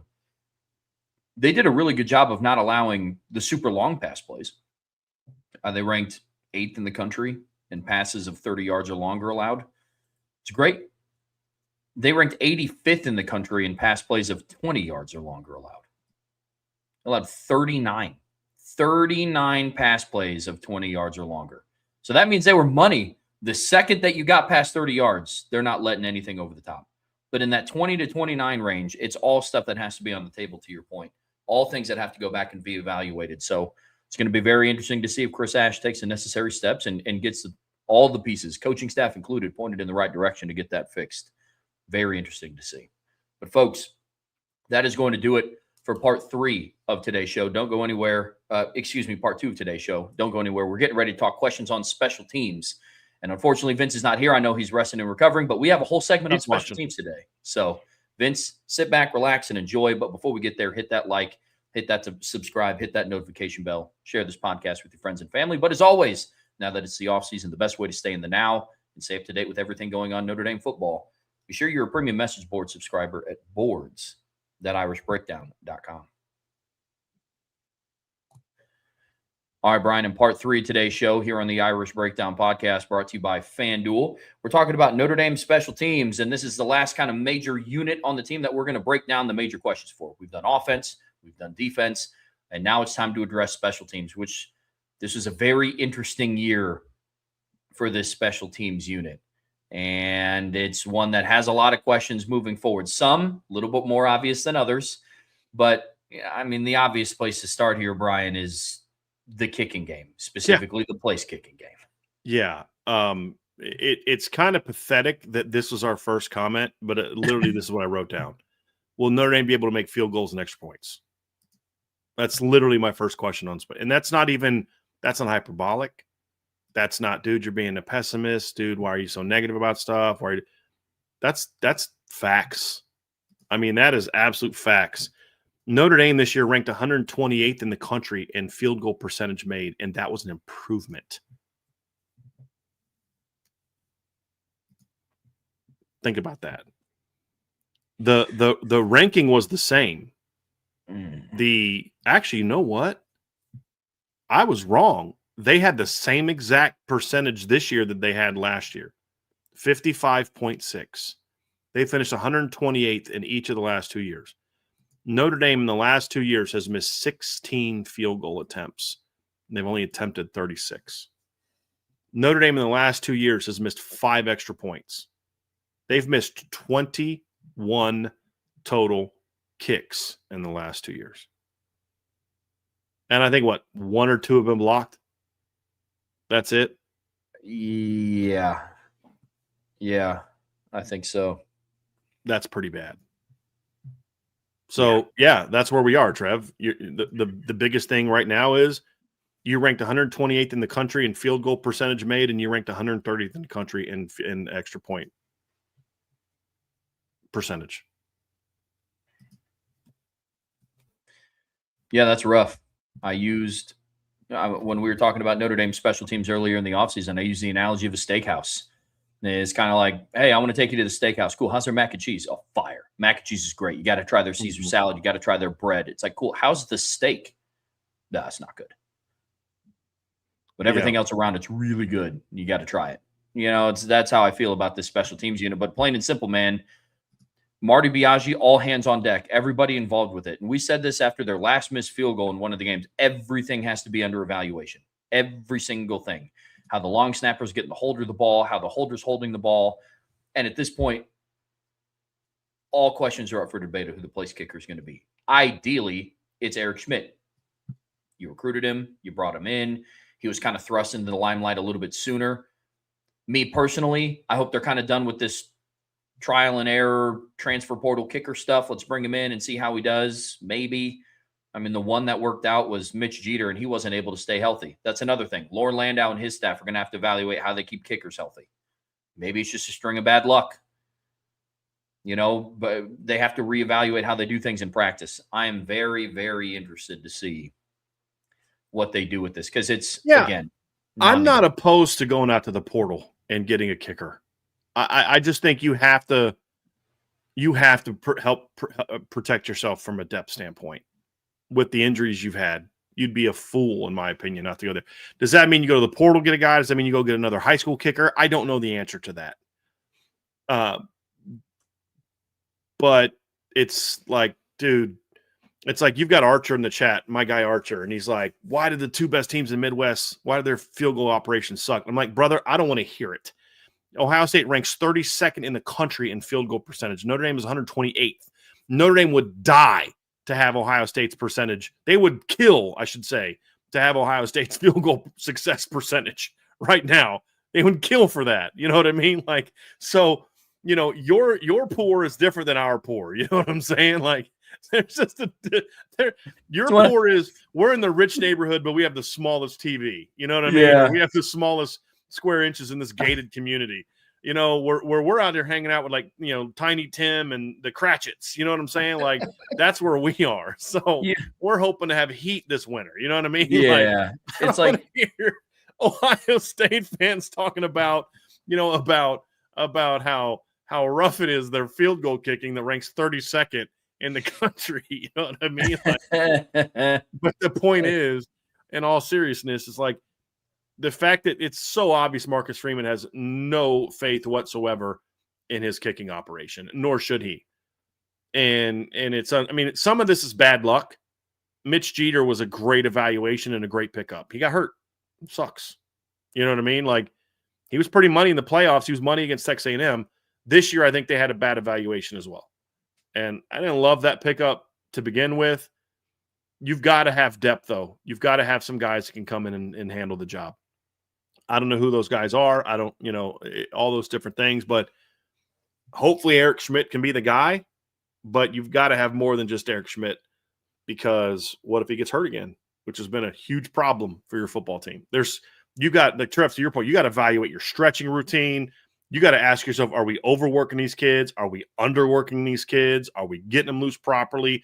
Do we have the proper rehab, you know, like post-workout recovery operation going on? Are they eating right? Are they doing their own? I mean, there's so many things you've got to evaluate, because it is a bad look when you've had multiple years in a row where you've had kickers with injury problems, like lower body injury problems. That's absolutely has to get fixed. And on top of the other things that Marty Biagi's in charge of. That's by far the biggest special teams need. If everything else stays the same, but Notre Dame ranks in the top 50 in field goal ranking percentage next year, I'm okay, great. And makes all their extra points. I'm a happy guy. Yeah. Is it the holder? Is it the kid? I don't care, because you can't blame Tyler Buckner for it, because they had the same field goal percentage as they had last year when he was not their holder. You know what I mean? So, yeah. No, It's absolutely. I'm absolutely with you. But the special teams does have a few other questions than just at place kicking, albeit that is a major question. But another one is, what's the status of James Rendell going to be? Mm-hmm. I mean, he quietly we had a question last night on IB Nation Sports Beat about who is a very underrated player for this team. And I went a little bit off the beaten path. I said James Rendell. Mm-hmm. I thought he had a fantastic season for Notre Dame this year. He had 25 punts, 13 of them landed inside of the 20-yard line. He averaged 44.6 yards a punt. He had a long of 55 this season.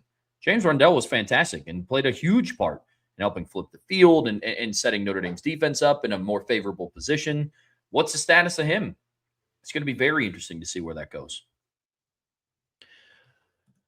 Agree. My anticipation right now is that they won't have him. That's my anticipation until I'm told otherwise. And I've reached out to Notre Dame about this. Haven't heard back from anybody there. I doubt that I will.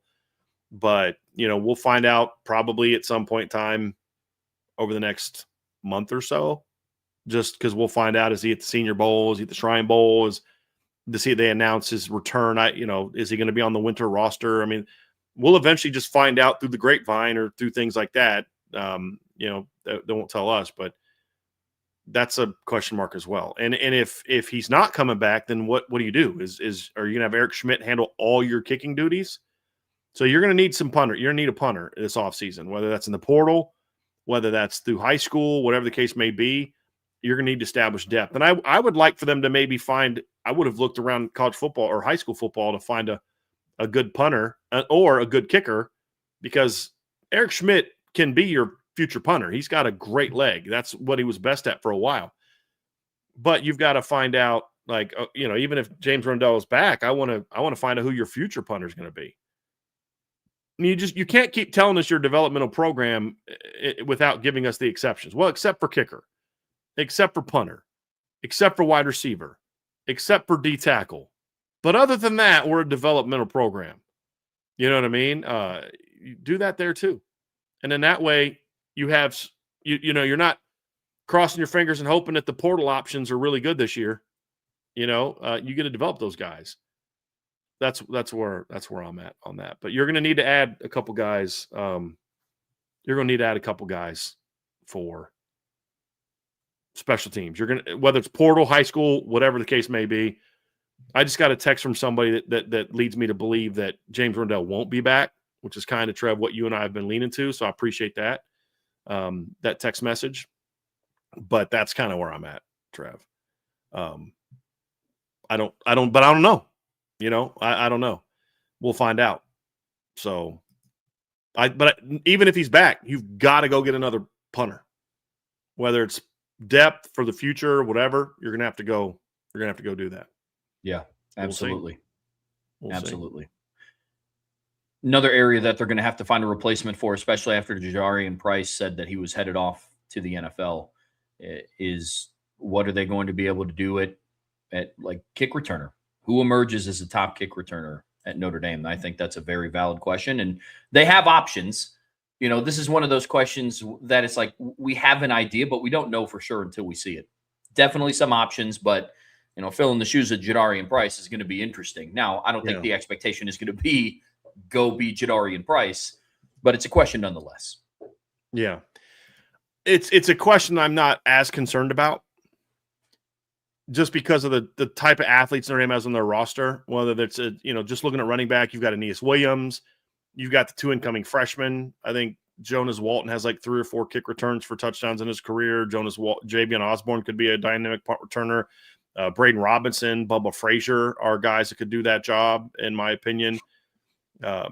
Defensively, you've got Mark Zachary could maybe be a kick returner. He's a little skinny for me. Dallas Golden was a very good kick returner coming out of high school. He'd be a guy that I would look at as a potential kick returner. You have plenty of options there. It's just about, who wins that job this offseason. And I don't know who that guy's going to be, but who wins that job? But it is a question of who will win the job, which is why we're discussing it. So it's like some questions like, dude, I have no idea what's going to happen. I'm concerned about this. I'm concerned about that. I have no idea. Sometimes like, well, I don't know who it's going to be, but I like the 5 options. And it's like, okay, well, who's going to be that number 2 this? Well, it's between these 4 studs. I think they'll be fine. But this isn't one I'm super concerned about, but it is curious. But sometimes it's no different. Is the coach going to make the right decision? That's the thing too, is like every coach makes mistakes. So the point is, it all just comes into, this is why it's a question mark. I don't think Marty Biaggi is going to necessarily screw it up. I'm not saying that. I'm just making the point that it's an unknown until we know. And we won't know till probably the fall, because we don't get a lot of chances to see special teams in the very few practices that we get access to. So, but I'm just not overly concerned about this one, because there's some really good options out there. Agreed. Absolutely agreed. One of the things that did go extremely well for Notre Dame special teams, was their ability to flip the field. Can Notre Dame continue dominating field position thanks to special teams in both phases? Yeah. I think that's extremely interesting. Yeah, this is something that Notre Dame quietly was really good at this year. And it's actually one of the metrics that allegedly is supposed to be factored into rankings. But Notre Dame this year, if you look at the Fermo efficiency index and they kind of look at opponent offensive starting point, defensive starting point, and everything he does is non-garbage moments. And Notre Dame ranked 5th in all of college football this year in field position. Wow. In net field position. So Texas Tech was 1, Arizona was 2, Iowa was 3, Miami was 4, Notre Dame was 5. And that was obviously a big part of the team's success too. Your defense is going to be a lot better when teams have to go a long way every time you get the ball, and you're going to be a lot better when you don't have to go as far to get the football. So I think those are all things to look at with this too, is like, can that continue? Part of that was your punting. You had a great net punting average this year. You want to hear a crazy stat, Trevor? So first of all, James Rendell didn't punt the ball very often this year. I mean, we've talked about that in different shows, right? He punted the ball 25 times all year. I mean, he went 2 games in a row without punting once. Purdue and Arkansas didn't punt once. And then he only punted once against Navy, once against Pittsburgh. And those punts were short as a 20 and a 36-yarder because they were short fields and he was trying to pin them. He got a lot better at like angle kicking this year, got a lot better at getting the ball up in the air. They got rid of the stupid rugby kick stuff. They just let him boom the heck out of it. And here, so he punted the ball this season, as I said, 25 times. It's not a lot. Notre Dame this season, their punt coverage, sometimes I say, sometimes stats lie.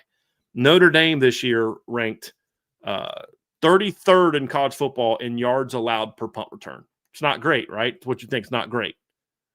Well, yeah, it only allowed 2 punt returns all year for 11 yards. So that 5.5 per return ranks 33rd. But they allowed 2 punt returns all year for 11 yards, which basically means wherever the ball finished, that's where it was going to be. Like that's how you win the field position battle. That right there, and so those are things you look at and say that's something that they need to get better at. Notre Dame this year ranked 88th in the country this year in kick returns allowed average. That's not good. That's an area where I think you can improve, but that was even that was due a lot to you had a couple games like where you gave up a long return, and other than that, you're good. But when you don't allow a lot of returns, it's not going to be as good. Like they weren't good at the beginning of the year. Miami had a 32-yarder. A&M had 55 yards on 2 returns, but remember they had a touchdown called back. Later in the year, you were better. Only 5 of your 6 so let me rephrase that. Only 5 of your 10 opponents after the first 2 games had over 20 yards per return. 4 of your opponents didn't return a single kick the whole game. Pitt had 2 returns for 57 yards. Everybody else is under 20 yards. So it got better later in the year. That's an area I'd like to see them get better. They had a few too many balls kicked out of bounds. But even with some of those kick return issues, you still ranked 5th in college football in net field position, partly because you had very good returning. Your return game this year was dynamic. And a lot of our focus has been on Jadarian Price for good reason. But Jordan Faison ranked 23rd in college football this year in punt return average at 10.2. And so he was a pretty good punt returner for Notre Dame this season as well, Trev. The Pitt game, he had a couple. He didn't have a ton of opportunities this year, but he had 15 on the season, but he averaged 10.2 per return. Think about this. Last year, they averaged 6 yards per punt return. Chris Tyree averaged 10.8 in 2023, which is better than Jordan Faison's 10.2, but he had an 82-yarder. You take that 82-yarder back, and all his other returns weren't close to what Jordan Faison did. What Jordan didn't have that one long return that pumped his stats up. Like he was just consistently good at fielding the ball and making some plays. So I think you're good there. I think your punt return unit was good there. I just would say get better at kick coverage would be the one area that I would say you've got to be able to perform better in this area. More consistently. Look more like you did in the second half of the season on kick returns. Which kind of leads me to one of my questions, Trevor, is do they think about making changes to your coverage units? Do you think about maybe, look, we got to keep some of these kids happy. So maybe we're more willing to use some freshmen and sophomores in certain situations to allow them more opportunities. Or do you continue doing what you've done? That's not good or bad. It's just those are things you have to think about and consider. And so that's something I would look at as well, is what can you do from a coverage unit standpoint to get better on kick coverage? And what can you do to, also make sure that you're keeping everybody happy? Those things you look at. Absolutely. And I know for certain that Marty Biaggi is looking at chops at some of the kids that are coming in the 2026 class that might be available for special teams. That's absolutely for sure. But folks, that is going to do it for part 3 of today's show here on the Irish Breakdown Podcast, brought to you by FanDuel. We're Don't getting ever ready say we didn't talk special teams on this show.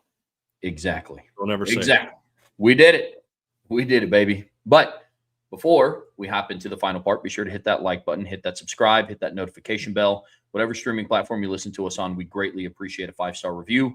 But as always, the best way to support what we do here is subscribe to the premium message boards at boards.irishbreakdown.com.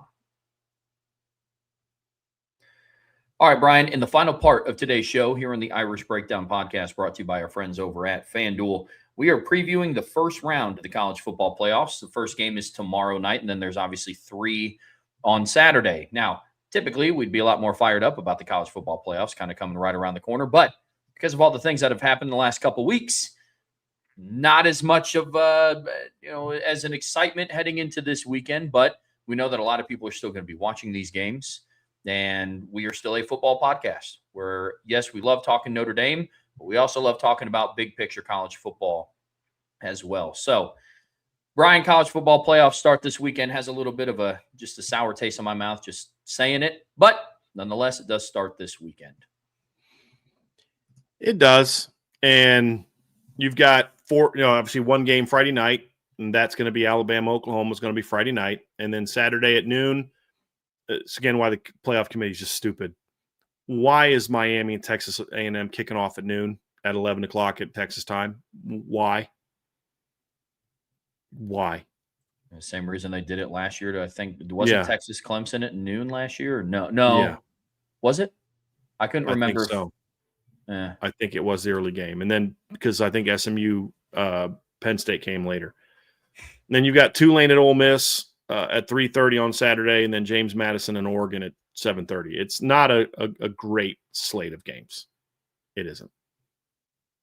But there's a couple that I think are very intriguing, and we're going to break them all down and talk about them. And I'm curious to see just big picture, Trevor, is the first round look different than it did last year?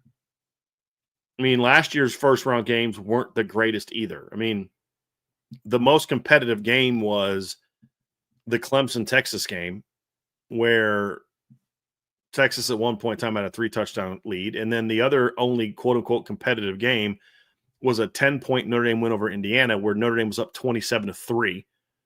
Indiana scored a garbage touchdown, got an onside kick, and scored another garbage touchdown. Like Ohio State blew out Tennessee. Penn State blew out SMU. SMU had some chances to stay in that game, but just kept turning the ball over in the red zone. I still don't think Kevin Jennings is completely recovered from that game mentally. I really don't. And so will this be any different? Will this first round look any different? Let's talk about it. I mean, that's the thing is it's not a sexy first round. Maybe they end up being great games. We'll find out, but this is not you're getting 2 rematches of games that were won during the season. One was a blowout. It's not a great week. It's not a great week.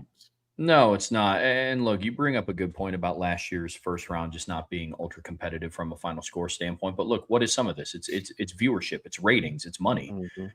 And I'm sorry, like Oregon versus James Madison and Ole Miss versus Tulane it's not going to draw that big of a crowd. I don't want to watch an Alabama-Oklahoma rematch. Are there some storylines you can draw from? Yeah, sure. It's going to be an ugly game. It's just unfortunate, especially when you think of the playoffs, you think of the best, and that's just not what it is this season. And that's not even from a Notre Dame standpoint. You're not going to convince me that Tulane and James Madison are in this thing to try to compete for the national championship. You just won't.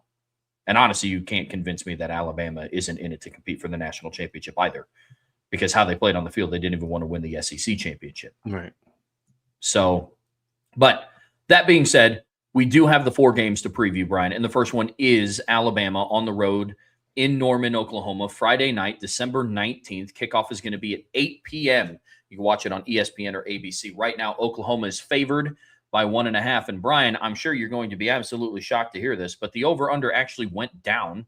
The over-under for that game on FanDuel is now 39.5 points. Alabama, Oklahoma, baby. The SEC. And look, it's not just because they both have really good defenses. It's because their offenses stink. They do. There's no other way. Their defenses stink. I mean, their offenses stink. This is going to be an interesting game. But look, let's talk about it. As you mentioned, Trev, it's a rematch. This is a Week 11 rematch, a November rematch. Oklahoma won 23-21 in Tuscaloosa in a game where they almost got doubled up in yards. And this is a series that, like,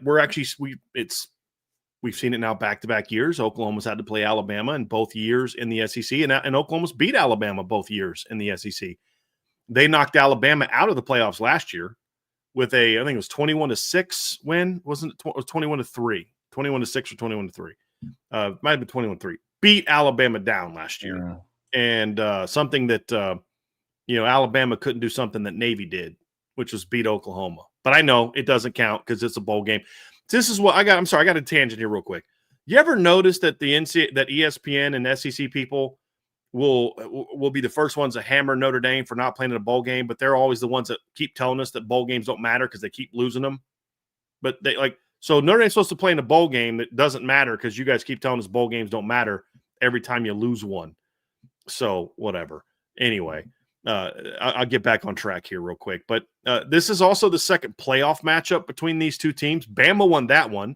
Bama won that matchup back in 2018, 45-34. And what I would argue is the best four-team semifinal that we've seen.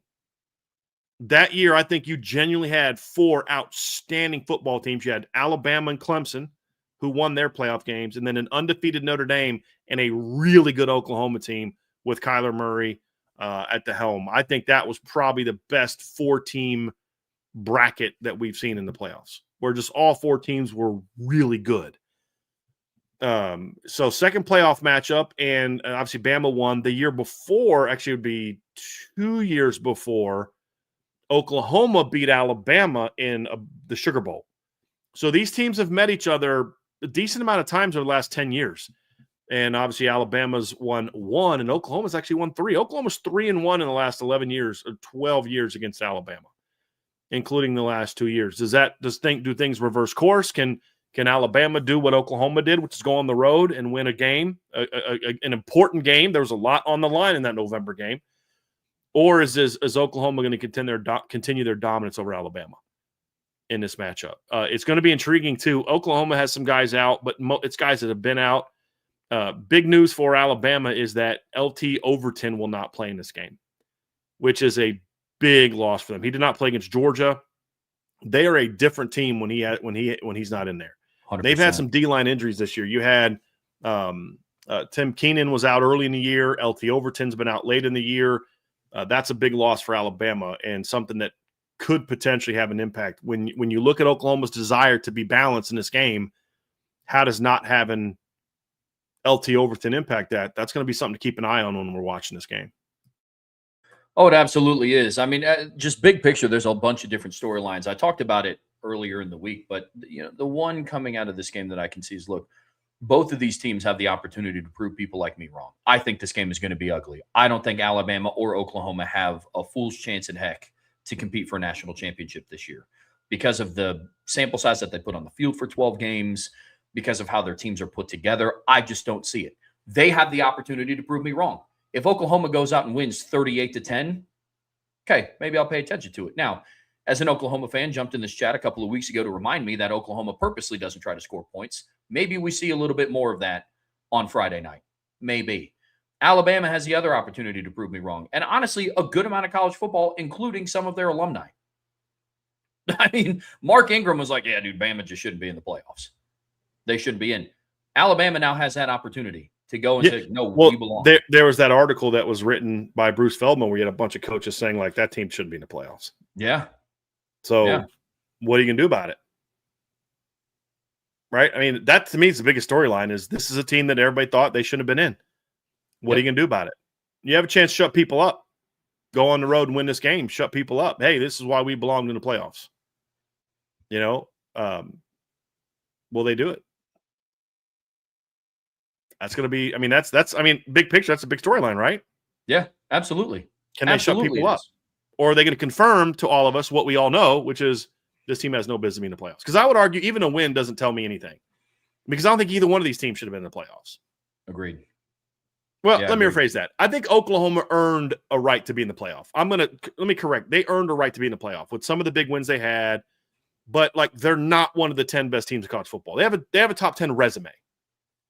But if I'm doing like just ranking teams independent of their record, is Oklahoma a top 10? Heck no. But they did earn their way in by go. I mean, look, they went on the road in November in Tuscaloosa and beat Alabama. I give them credit for that. Yeah, absolutely. I give them credit for that. But they're not one of the 10 best teams in college football, in my opinion. That I agree with. Absolutely. Like, earn their spot as in like deserve because of the resume to be in. Absolutely agree with that. But it's going to be a very interesting matchup. I know there's reports coming out about Ty Simpson, his back is hurt, and who knows what happens there, and a lot of different things surrounding this game. That would be fascinating. Is what do they do if he can't go?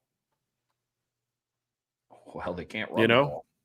Like, what do they do if he can't go? Well, my thing is like, do you go to Austin Mack? Do you go to Keelan Russell? Like, what do you do if he can't go? That'll be interesting. And do you have a plan for that?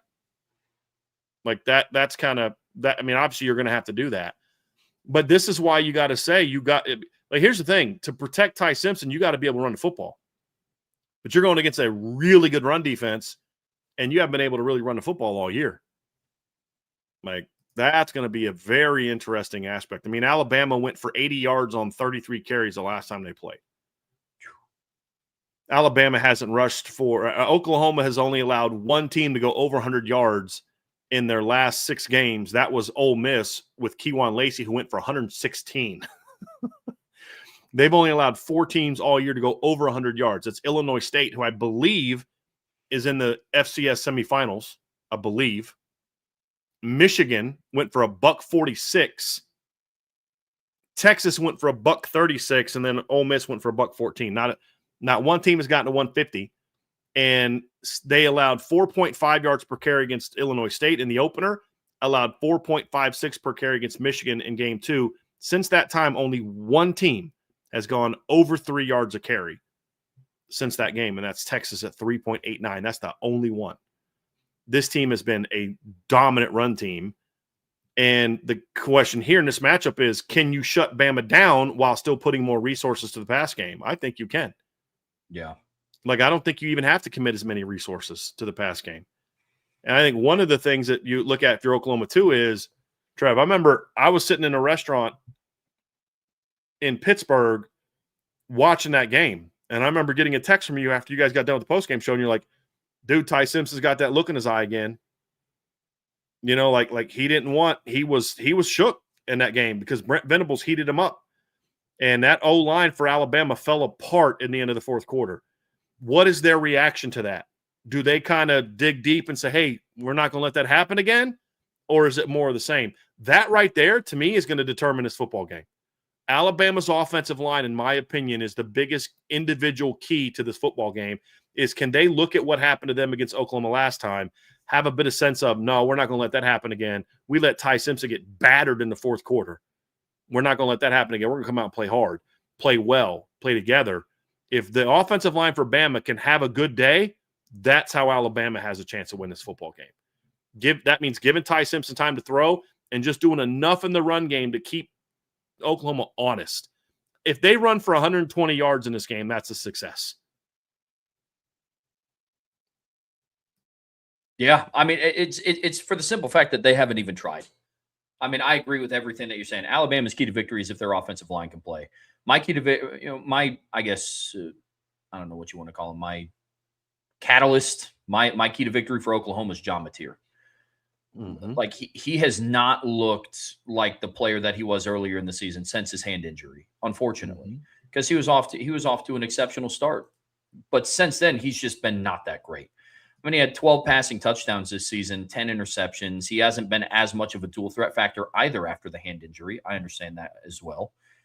But, I mean, he's just had a real – I mean, he threw for 318 yards against LSU, also 3 interceptions.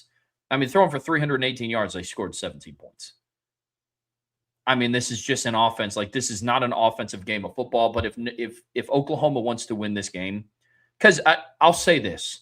as many jokes as I'm going to have about this just being an ugly matchup and this game is going to suck, it is hard to beat a team twice. It is. And if Oklahoma wants to walk away with a win in this one and Brett Venables wants to move on to the quarterfinals, John Mateer is going to have to be a dude. Agree. And he is my kind of game changer for Oklahoma on that side. It's going to be a big one. He's going to have to make plays with his arm and his legs. Yeah. There's no doubt. There's no doubt. I agree with you completely. So, Trev, that's my thoughts on the matchup. I think the pass game matchup is going to be interesting as well in this game. Look, Alabama's got a solid defense. I don't think they have a great defense. It's been good. They've given up over 20 points in 3 of their last 4 games against Power 4 teams. And if you look at from October 11th against Missouri to Georgia, a span of 8 games, they've given up at least 20 points in 6 of those 8 games. The only 2 teams that didn't get to 20 points is LSU post-firing of Brian Kelly and Eastern Illinois, who's a 3-9 FCS team. So, like, they're giving up points, but they also haven't given up more than 28 in that stretch either. You know what I mean? So it's like, that's the mark. You've got to get to at least 21, in my opinion, if you're Oklahoma to win this football game. At least 21. And so I think what that's going to come down to is which pass game can have the most success. All right, I mean, that's all Bama has. They have to be able to throw the football to win. They threw for a bunch of yards against Alabama or against Oklahoma last time. They threw for 326 yards. 7.8 per attempt is okay. 1 touchdown, 1 pick. Oklahoma has to be more disruptive in their pass game. They have to create more negatives in the pass game.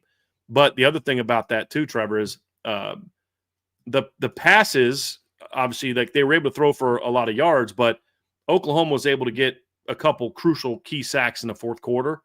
They're going to have to get to Ty Simpson sooner than they did in the last game. Like, I don't think you can wait till the fourth quarter. You're going to have to get in on him early, in my opinion. This is this is an Oklahoma team. Actually, I think I looked at the wrong stat.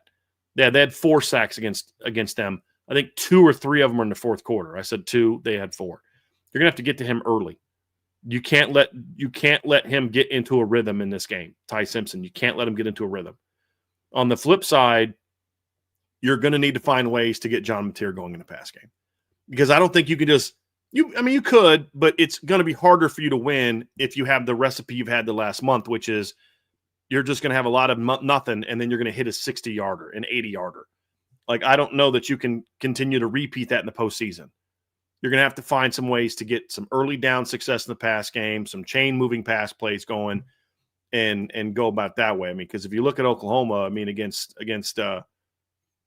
LSU, they passed for 318 yards, but they hit like 2 huge plays and threw 3 picks. Like, it's not about the yards. It's about efficiency, protecting the quarterback, but you're going to have to hit 1 or 2 big plays. But I care more about John Mateer and the offense being good on first down and second down in the pass game than I do about them hitting the big plays. Because I think if you can get just put some drives together early, get Alabama on their heels a little bit with your throwing game, that's when those big plays down the field come into play for Oklahoma. And I think that's their key, in my opinion, is you've got, like you said, you got to get John Mateer going. Part of that is how can you kind of get your pass game to be a little bit more efficient than it's been in recent weeks. That's because, like, before that game, they were at 5.8, 6.0, 5.5, 7.0, 5.5, 5.4, 6.3 yards per pass attempt. That's not going to get you very far in the playoffs. No, not at all. Absolutely. Brian, what's your prediction for this game? Pain. No, I'm just kidding. I do think Alabama's going to get beat again. I do. I just don't think there's this team. I don't know that this team has it in them to just take all the doubt and all the hate against them, all this other perceived thing, and turn it somehow into rage. I just don't see how that is going to be. I have a similar score to last time. I have Oklahoma winning 24-20. I have Oklahoma winning this game as well. I'm just look, I understand Alabama going into Athens is a fantastic win, and I don't want to take that away. That is also the outlier of their season, in my opinion. That's the best that they've looked, and they haven't looked as good since. Oklahoma's had bigger wins since, including a win over Alabama in Tuscaloosa, handed Kalen DeBoer his first loss as Alabama's head coach inside of Bryant-Denny Saban Stadium. Mm-hmm. I think I got that right. But I'm just not impressed with who they are. I'm really not.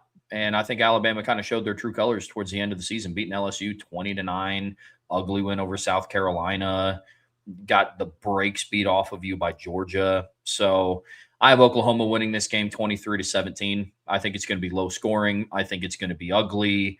There's going to be a lot of turnovers on both sides of the ball. If I'm Oklahoma, my key to victory on defense is very similar to what you said. I'll even take it a step further. I'm forcing Alabama to run the ball. Mm-hmm. I mean, at that point, like, it's what gives first. I mean, if I'm lining up in a 3-man front and dropping 8, it's like, Alabama, please run the football. Mm-hmm. Go against your entire identity as an offense. So I have Oklahoma winning this one 23-17. Very interesting. Brian, second game that we're going to be talking about here. It's the first one up on the Saturday slate, which, again, you said it best. I have no idea why this is the noon slot, Eastern time, 11 a.m. playoff game. Absolutely silly. But talking about number 10 Miami on the road against number 7 Texas A&M. It'll be at Kyle Field, College Station, a place that you were last year, so you understand how crazy that environment loud can place. Get. Yeah. Oh, yeah. Yep. Oh, yeah. Kickoff at noon. You can watch it on ESPN or ABC. As of right now, Texas A&M is favored by 3.5 points, and the over-under is set at 48.5 by our friends over at FanDuel, Brian. This is the best, in my opinion, this is the best game of the first round. This is the one that I'm actually looking forward to watching. I think this is the one that's a matchup between two teams that should be in the playoffs. And as we said for weeks, Miami deserves to be in the playoffs. They just shouldn't have been in over Notre Dame. But this is a Miami team that's been playing very good football the last month of the season against a Texas A&M team that had a bad last game of the year, but also has had a lot of really good moments this season. You know, obviously Texas A&M finishes the year 11-1. Miami finishes the year 10-2. They have one thing in common. They both beat Notre Dame this season, which is really what both of their resumes were built on. If those teams don't have those wins, neither of them are in the playoffs, but they got it done. They did what they needed to do. Texas A&M also went on the road and smacked Missouri. They went on the road and beat Arkansas. They smacked LSU on the road before Brian Kelly got fired. They beat Florida convincingly. They beat Mississippi State convincingly, had a really tight game against Auburn as well.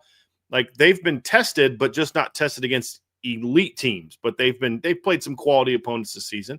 UTSA is a quality opponent. Utah State's going to a bowl game on top of Notre Dame. And then this is also a team that had one of the most miraculous comebacks of the season, coming down from 30-3. I think it was halftime. They were down 30-3 against South Carolina. Yes, sir. And came back. Biggest in program history. Huge comeback win. And then Miami sort of had a comeback, not so much in a game, but more so in a season. I mean, you know, the first playoff rankings come out, Miami's 18th. Why were they 18th? Because they had just gotten beat by Louisville and SMU in 2 out of 3 games. Rallied back from that, finished strong, had 4 blowout wins to end the season, beat Syracuse, NC State, Virginia Tech, and Pitt to end the season, and they come in playing very good football, especially on defense. And I think this is where I love about this matchup is where the Oklahoma-Alabama game are two similar teams, two teams not very good on offense, but pretty good on defense. This is a game where I think you've got Miami's really good defense against Texas A&M's really good offense. You've got Miami's really good front against Texas A&M's very good offensive line. You've got Miami's athleticism on defense against a mobile quarterback with a lot of really good weapons. Like, I love that part of the matchup. But then the other side of the ball, those units have been a little up and down. You know, A&M's defense at times has been pretty good and at times has struggled. Miami's offense at times has been pretty good, at times has struggled. So when you talk about the matchups of this game, Trev, you know, who's going to win this football game, it's going to come down to whose strength can still be a strength, but whose secondary complementary part of their team can make the most plays. Is it A&M's defense or is it Miami's offense? I think that's going to be a big fascinating part of this as well. Can Miami protect Carson Beck? Mike Elko is going to watch the film and know what we know what every team that's played Pitt knows or played Miami knows. If you can get to Carson Beck early and often and get him out of his game, he will make mistakes. And if he makes mistakes, you beat Miami. It's a real simple recipe to know what to do It's not always a simple recipe as far as being able to do it, because Miami does have a pretty good offensive line. So that's going to be the question is, can Texas A&M with their front, with Cassius Howe and the defensive line, along with some well-designed pressures from the second level with the linebackers, can they put pressure on Carson Beck? Can they get him out of rhythm? Because, look, you and I aren't very high on Carson Beck, but what you've got to look at is the last 4 games, he's averaged over 10 yards per pass attempt. In the last 4 games, when they needed him to be at his best, he threw 11 touchdowns and 1 pick. In his last 4 games, when they needed him to play the best football and earn his money, he completed over 75% of his passes as they went 5-0, and he averaged, pretty good amount of yards in those last 4 games as well. He played arguably the best football of his career in the last 4 games when they needed him to play the best football of his career. And so if you're A&M, you can't allow him to get comfortable. You can't. And he threw 10 touchdowns. He threw 10 interceptions this season. 6 of them came in their 2 losses. It's not complicated as far as knowing what to do. What's complicated is actually pulling it off. You know what I mean? Like, we can sit there and sound like geniuses. Hey, you pressure Carson Beck, he's going to turn the ball over. He's done that his whole career. Cool. You're welcome, Mike Elko. And his response is like, well, okay, great. We already know that. How exactly are we going to accomplish this pressure on him? That's going to be the key in this game. That's going to be the key. Yeah, well, absolutely. The other keys to me, I echo everything that you're talking about. What's at hand for Texas A&M's defense is, for the love of all things holy, I did not mean for this to rhyme. For the love of all things holy, can somebody finally cover Malachi Toney? Yes, that's actually really well done, Trev. Thank you. It was an accident. I'm a poet and I don't know it. So it's a gift. It is. But in all seriousness, teams have failed to shut down Malachi Toney. Ironically enough, the least game that he had production in was against Syracuse, of all teams. He had 2 catches for 12 yards. But Malachi Toney is far and away the go-to option in this offense. He has 84 receptions on the season, 970 receiving yards. Next closest player has 43 receptions. And it's not C.J. Daniels. I mean, C.J. Daniels, his receptions are in the 30s. So, to your point, the ingredient to stopping Miami is not difficult on paper. You can write it out, and it's like pressure Carson Beck, bracket Malachi Toney. It's kind of simple. The list is significantly longer for Notre Dame's offense. You know what I mean? It's a lot longer of a list to list out the things you have to do to stop Notre Dame's offense versus Miami's. The biggest question is, can you do it?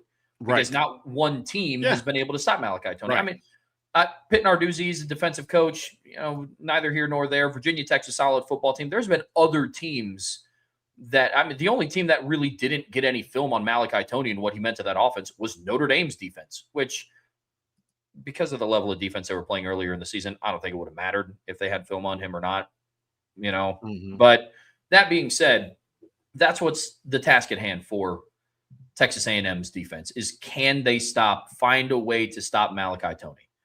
Can they bracket him? Do everything. Look, if Texas A&M loses this game at home because C.J. Daniels has 9 catches for 150 yards and 2 touchdowns, then maybe you were just not meant to win that game. If you lose that game because Malachi Toney has 11 receptions for 200 yards and a touchdown, that's a systemic failure.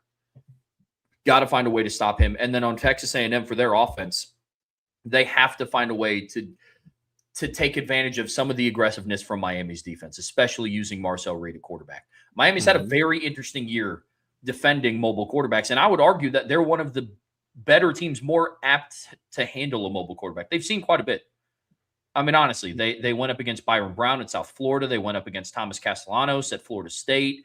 They went up against Kevin Jennings, who's not like a dual threat guy, but he can make plays with his legs if he has to. They went up against C.J. Bailey, Kyron Drones. We also talked about how Mason Heinschel is kind of a dual threat guy. So if there is a team prepared to handle a Marcel Reed-esque type of runner, it is Miami's defense. So can Colin Klein in one of his final remaining games, potentially at Texas A&M, be able to take advantage of some of that? That's going to be a huge question as well. And then for Miami, can you run the ball? Yeah, that's a big key for Miami, because if this is going to be all on the shoulders of Carson Beck, you're asking a lot against a pass rush that can be pretty good at times. One thing that Texas did, I thought brilliantly in that game, is Texas had not run the ball all season. And they come into the game and they're like, look, we're going to run it at Texas. And that threw Texas, or we're going to run it at A&M, and that threw A&M completely off their game. And that allowed them to control the clock. It kept Marcel Reed off the field. It helped keep their offense from getting into rhythm, and it had an impact. And that took a lot of pressure off Arch, and then Arch went out and made some money throws, but he didn't have to go out there and throw the ball 40 times. And I think that Miami was a little beat up. Their run game was a little bit beat up. Kind of, their offensive line played a lot of snaps. Their running backs were beat up. Well, they're rested now because they didn't get to play. They didn't play in the ACC championship. So they basically had 3 weeks off when this game starts to play. So that's going to be a key for me. Is Miami's run game has been very inconsistent this year. At times it looks good. At times it doesn't. They don't need it to be world beaters. They just need it to do enough to keep some of that pressure off of Carson Beck. And for A&M, if you can shut their run game down and force even more onto the shoulders of Carson Beck, put them in more obvious second and longs, third and longs where, hey, pretty high success rate of pretty high options of throwing the football, then that's when you can kind of design some of the pressures to say, hey, we're going to go after him, or we're going to mix up our coverages, show heavy pressure. He thinks it's going to come out quick. He's got to get out quick. He gets it out quick. We're dropping, we're smoking underneath it, those type of things. You're going to do that, but that requires you to be able to slow down Miami's run game. If Miami can be balanced in this game, that's going to take some of that pressure off Carson Beck and make this give them a chance to move the football. And I also think, too, running the football is also going to be important early in the game to silence that crowd a little bit. Because if you come out and you're, a couple incompletions early and you're going 3 and out and you're not taking a lot of time off the clock, that crowd's going to be crazy loud. What Notre Dame did a good job of last year is they took that first drive right down the field and got a field goal and just kind of ground and pounded Texas A&M and just never let that crowd get into the game. And that's something Miami's going to have to do is silence that crowd early. Go on a nice little 6, 7, 8 play drive. Have some nice runs. Carson Beck, some easy throws. I'll give Shannon Dawson a lot of credit in this area too. He knows people are trying to shut down Malachi Toney. He does a great job of moving him around the offense and finding different ways to get him to football. You're watching people like, how are you guys not covering this guy? And then you go back and look at it and you're like, he was often not in the same spot every down. They would do bunch with him. They do, rub routes with him. They do a lot of stuff with him. A&M's going to have a plan for that, to not let him get the ball in space a lot. Force Carson Beck to hold the ball a little bit longer and allow your pass rush to get there is going to be a big key. But if Miami can come out and run the ball early, they're going to have success. For A&M, you've got to get your skill players going. Miami can be vulnerable if you can throw the football. The problem is, can you protect the quarterback long enough to throw the football? That's going to be the key, is you got to protect Marcel Reed, give him time to throw, and then he's going to have to make some plays with his legs as well as his arm in this game. So I think this is going to be – I think this is a really good matchup, Trev. I do think these are two good football teams, and I'm very curious to see how this game plays out.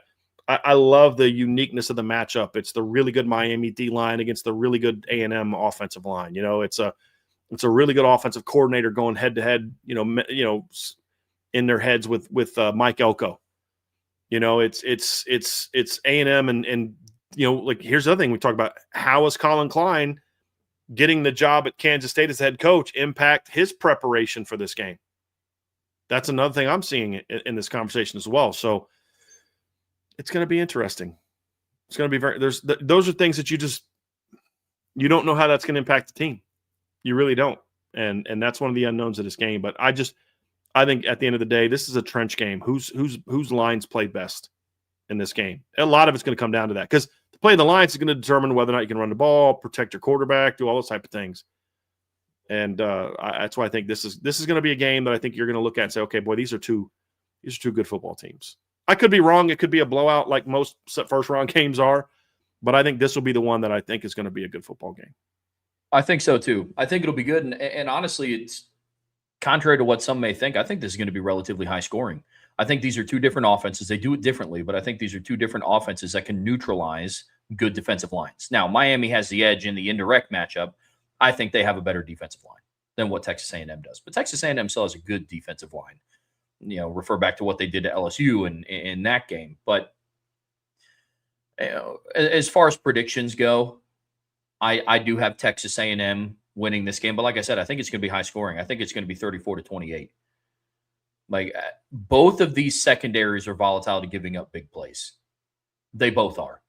I mean, let's not forget, like teams have been able to take advantage of both of these secondaries in the past. And I think that the performance of the front seven of both of these defenses kind of overshadow the fact that their secondary does have holes. I mean, look, CJ Carr in his second collegiate start ever threw for 293 yards against this team. CJ Carr in his first collegiate start ever racked up close to like 200 passing yards in the second half against this Miami defense. Now, that was all the way back in week 1 and week 3, but other teams have been able to take advantage and do so. And so of both of these teams. So very interested to see what they do moving forward, but I have Texas A&M winning this game 34-28. What say you? I'm 31-27 A&M. I could see this going back and forth. I think Miami can win this football game. I just think the home crowd, the balance that A&M has on offense where they can run a little better than Miami, I think. They got a quarterback that can make plays with his legs. Just not knowing what I'm going to get from Carson Beck in this particular moment, I think is why I give A&M the edge. It really comes down to, if this game was being played in Miami, I'd predict Miami to win 31-27. I mean, it's that kind of game. I think the home crowd, being at home, just from your travel, from your preparation, all those things, when in a game between two good football teams, I think that's the kind of thing that can win it out. I think if Miami's D-line can dominate, then I think that's how they win this game. I think that's the ultimate key. If my prediction is wrong, I think that's why they win. I think A&M wins a high-scoring game, Miami wins a lower-scoring game, because I think that means they control the trenches. That's how I kind of see this one playing out. Brian, let's move over to the third game of the first round of the playoffs. It's game number 3, number 11, Tulane, on the road against number 6, Ole Miss, and a rematch in Vaught-Hemingway Stadium in Oxford, Mississippi. Saturday, December 20th, 3:30 kickoff. You can watch that on True TV or TNT. And the line right now, Ole Miss is currently favored by a whopping 17.5 points. The over-under is set at 56.5 by our friends over at FanDuel. Yeah, I mean, this is a rematch again, Trev, of a Week 4 game that Ole Miss won 45-10. It's the first ever playoff game for both teams, as was Miami and Oklahoma, or Miami and Texas A&M. So, of the 8 teams playing in round 1, only 3 of them have ever been in the playoffs before: Oregon, Oklahoma, and Alabama. So this is another matchup between 2 first-round teams. Ole Miss dominated that game, Trevor. It's 23-3 at halftime. Ole Miss scored 22 points in the fourth quarter. Third quarter was a little sloppy, but they dominated this football game. They outgained Tulane 548-282. This was not a competitive football game. I think Tulane's a good football team. I think the only hope that Tulane has in this game is if Ole Miss has just got the off-the-field distractions prove problematic. And I actually think there will be some of that. Yeah. And so when we'll be a little quicker with these previews, but that's going to be the key for me is, can Ole Miss stay locked in? If they're locked in, they'll win this game, and they'll win this game comfortably. If they're not locked in, then this game could be a lot more competitive. And they could get upset. Tulane can win this football game. Tulane's got a solid offense, they're an opportunistic defense. If Ole Miss is just not locked in, Tulane can win this game. I just think they've got to be really not locked in, and they turn the ball over a few times for them to be able to win this football game. Ole Miss is far more talented than Tulane. Tulane's a nice G5 team. They're not nearly as good as what Boise State was last year. Not even close. Not even close. I don't think this game's overly competitive. It just comes down to Ole Miss. Can you be locked in? The problem that Tulane had in the first matchup was they don't have the athletes. No. I mean, they just got out-athleted in a big way against Ole Miss the first time they played. And I don't see that changing, Trev. I mean, they're a nice football team. They're a well-coached football team. They had 104 passing yards. The quarterback went 10 of 29 the last game time they played. And had 178 rushing yards. The only guy that went for more than 12 yards on the carry was a quarterback on a scramble. Ole Miss passed for 307 yards. They ran for 241 yards. Trinidad Chambliss had over 300 yards passing and 100 yards rushing in this game when they played last time. Keywan Lacey didn't even go off last time. He only had 68 yards on 18 carries. Yeah. It came down to the athletes. You had 4 different receivers that had a catch of 35 yards or more, and 3 different receivers had a catch of 47 yards or more. And I see the same thing happening in this game as long as Ole Miss is locked in. That's kind of where it comes down to for me. And I think that early on they won't be. I think it's going to be a little bit sloppy early. They settle in and they pull away in the second half. If they're locked in, this game will be over by halftime, just like it was last time. Yep. But I'm anticipating a little bit of sloppiness early. Yeah, I agree. I don't want to try to dismiss it, but the biggest storyline, to your point, is just if Ole Miss can stay locked in. I think they're going to have issues with it. My final score prediction for this one, Brian, I have Ole Miss winning 38-20. I think it's going to be ugly.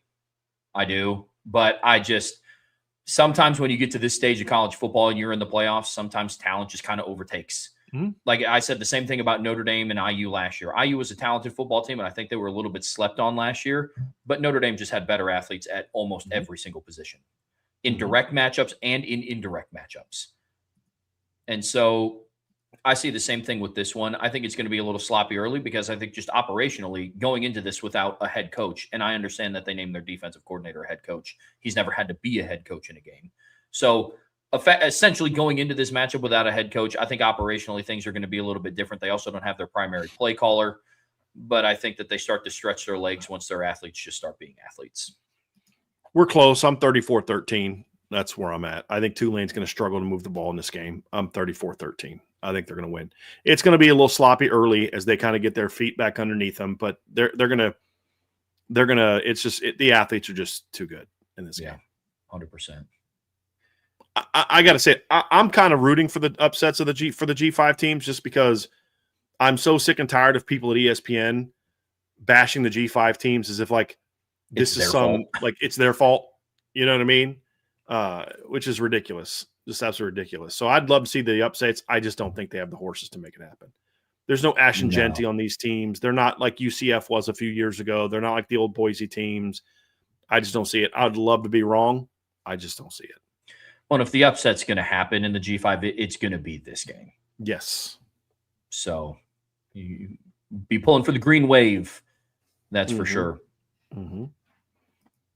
Final game here, Brian. Game number 4 of playoff weekend in the first round. Number 12, James Madison is on the road against number 5, Oregon in Autzen Stadium in Eugene. You can watch that at 7:30 p.m. on True TV or TNT. And then again, Oregon, the Ducks are favored big by 20.5 points. The over-under set at 47.5 by our friends over at FanDuel. So not expecting a close one here. Yeah, I don't. I think this is the biggest mismatch that we've seen on paper in the 12-team playoff in 2 years. And James Madison's a nice football team. They had a heck of a year at the G5 level. They played one Power 4 team this year, and they got beat by 2 touchdowns by Louisville. Now, Louisville's a good football team, but they weren't really competitive in that game. It was close early. If I actually think James Madison might even have had an early lead. Let me go look up the box score. It's been a minute since I watched that game. But it was one of those games where Louisville kind of, in the second half, kind of was like, okay, it's time to stop messing around with this team. And in the second half, it was like, okay, they were clearly the better team. But, JMU had 263 yards in the game. Louisville only had 264. It was a pretty ugly football game. Louisville was also not a very good team early in the year and still beat them by 2 touchdowns. And so I think Oregon is a team that when they play teams on their level, they've played in some battles. When they play teams that have inferior athletes, they roll people, absolutely roll people. And I think this game is going to be similar. James Madison does some nice things, Trev. They're a very unique team. They have a very good run defense.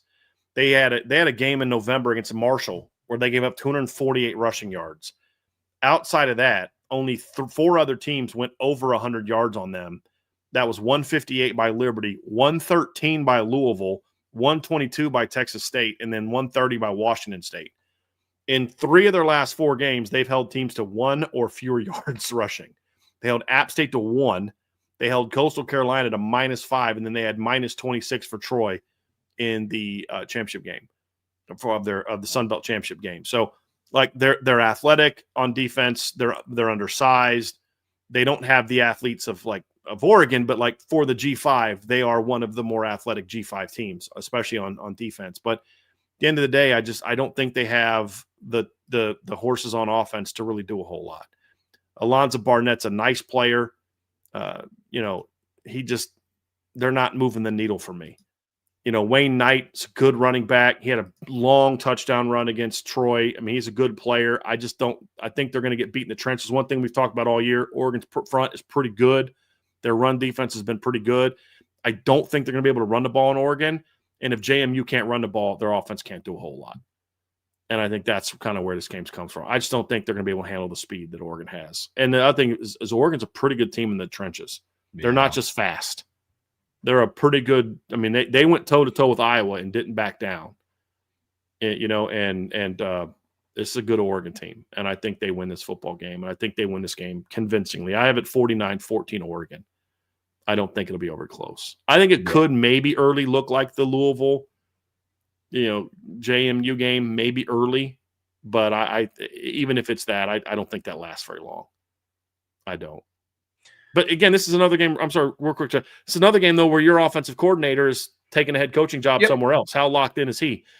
That may hurt Oregon more, though, in future rounds. I don't think it hurts them as much in this game. Yeah, I'm the same. I think the first quarter is going to give some people a false sense of hope. And when I mean a false sense of hope, I mean it just won't be 21-0 by the end of the first quarter. I could see it being like, 14-3 or 10-3. It's like, hey, James Madison's kind of hanging around. I think in the middle late in the second and third quarter, I think Oregon absolutely opens it up. I really do. I have Oregon winning this one 56-10. There's bound to be a blowout, and I think Dan Lanning's going to try to come out and make a statement in this playoff game, especially because of their very quick exit in last year's playoff, and Oregon and their fans, and I'm sure he has heard nothing but, you made the playoffs and won the Big Ten, and then you got absolutely bounced in the first opportunity. I have them winning big. I mean, look, James Madison is an awesome story. Unfortunately, I think that a lot of people are going to use this game as the poster child as to why the group of five should never have two bids in the playoffs, and I think this will be the game that they use for it. They always use those narratives, right? Oh, this is so wrong. We've got to change this. We got to change that. I'm curious if their anti-G5 narrative is as strong this offseason as it was, as the whole get rid of buys whining was last offseason. Yeah. We'll see. Yeah. Super chat from Gandelvids before we head out of here today. Appreciate you. Love the show. Appreciate all you do. Loyal listener, but boycotting everything and all college football playoff. Punching out. Merry Christmas, boys. I appreciate you. He sent that out as we were doing the previews. I appreciate that very much. I totally get it. We just Trev and I felt like we'll watch the games. I'm not watching them on ESPN. I'll either watch them on all 22 or I'll watch some bootleg copy, if I'm being completely honest with you. I may watch the TNT ones because those aren't ESPN. I'll probably watch those live. I'm not watching anything on ESPN and ABC. But there are fans who do want to watch it, and we just felt we owed it to those fans to do an honest preview of the games. And so we'll continue to do that throughout the playoffs for those who do care about the game. But we definitely understand why some of you are like, well, I'm not going to watch it, so I don't care. Totally get it. But we also know there's a lot of fans that are still going to watch, and we wanted to make sure that we did our due diligence of giving an honest and fair preview of these games. So we have Oklahoma, A&M, Ole Miss, and Oregon. We are on the same page, correct? We picked all four of those winners. If you're going to be wrong about one of those four, Trev, which one do you think you're most likely going to be wrong about? Mine is A&M Miami. Mine is as well. Yeah, mine is as well. Yep. Well, folks, that is going to do it for us here today on the Irish Breakdown podcast here in about an hour and a half, a little bit over. The guys are going live on IB Nation Sports Beat. They're talking about some Mike Mickens stuff. They're talking we in, we out. So be sure to tune into them. Brian and I will be back tomorrow at 1 p.m. for a Friday free-for-all mailbag. So bring your questions, bring your comments, bring your concerns. Be looking forward for another Friday free-for-all mailbag. In the meantime, on your way out of here, be sure to hit that like, hit that subscribe, hit that notification bell, share this podcast with your friends and family. Anybody that you know loves Notre Dame and college football as much as you do. But as always, the best way to support what we do here is subscribe to the premium message boards at boards.irishbreakdown.com. So until tomorrow, that's Brian. I'm Trevor. We'll see you back here very soon on the Irish Breakdown podcast.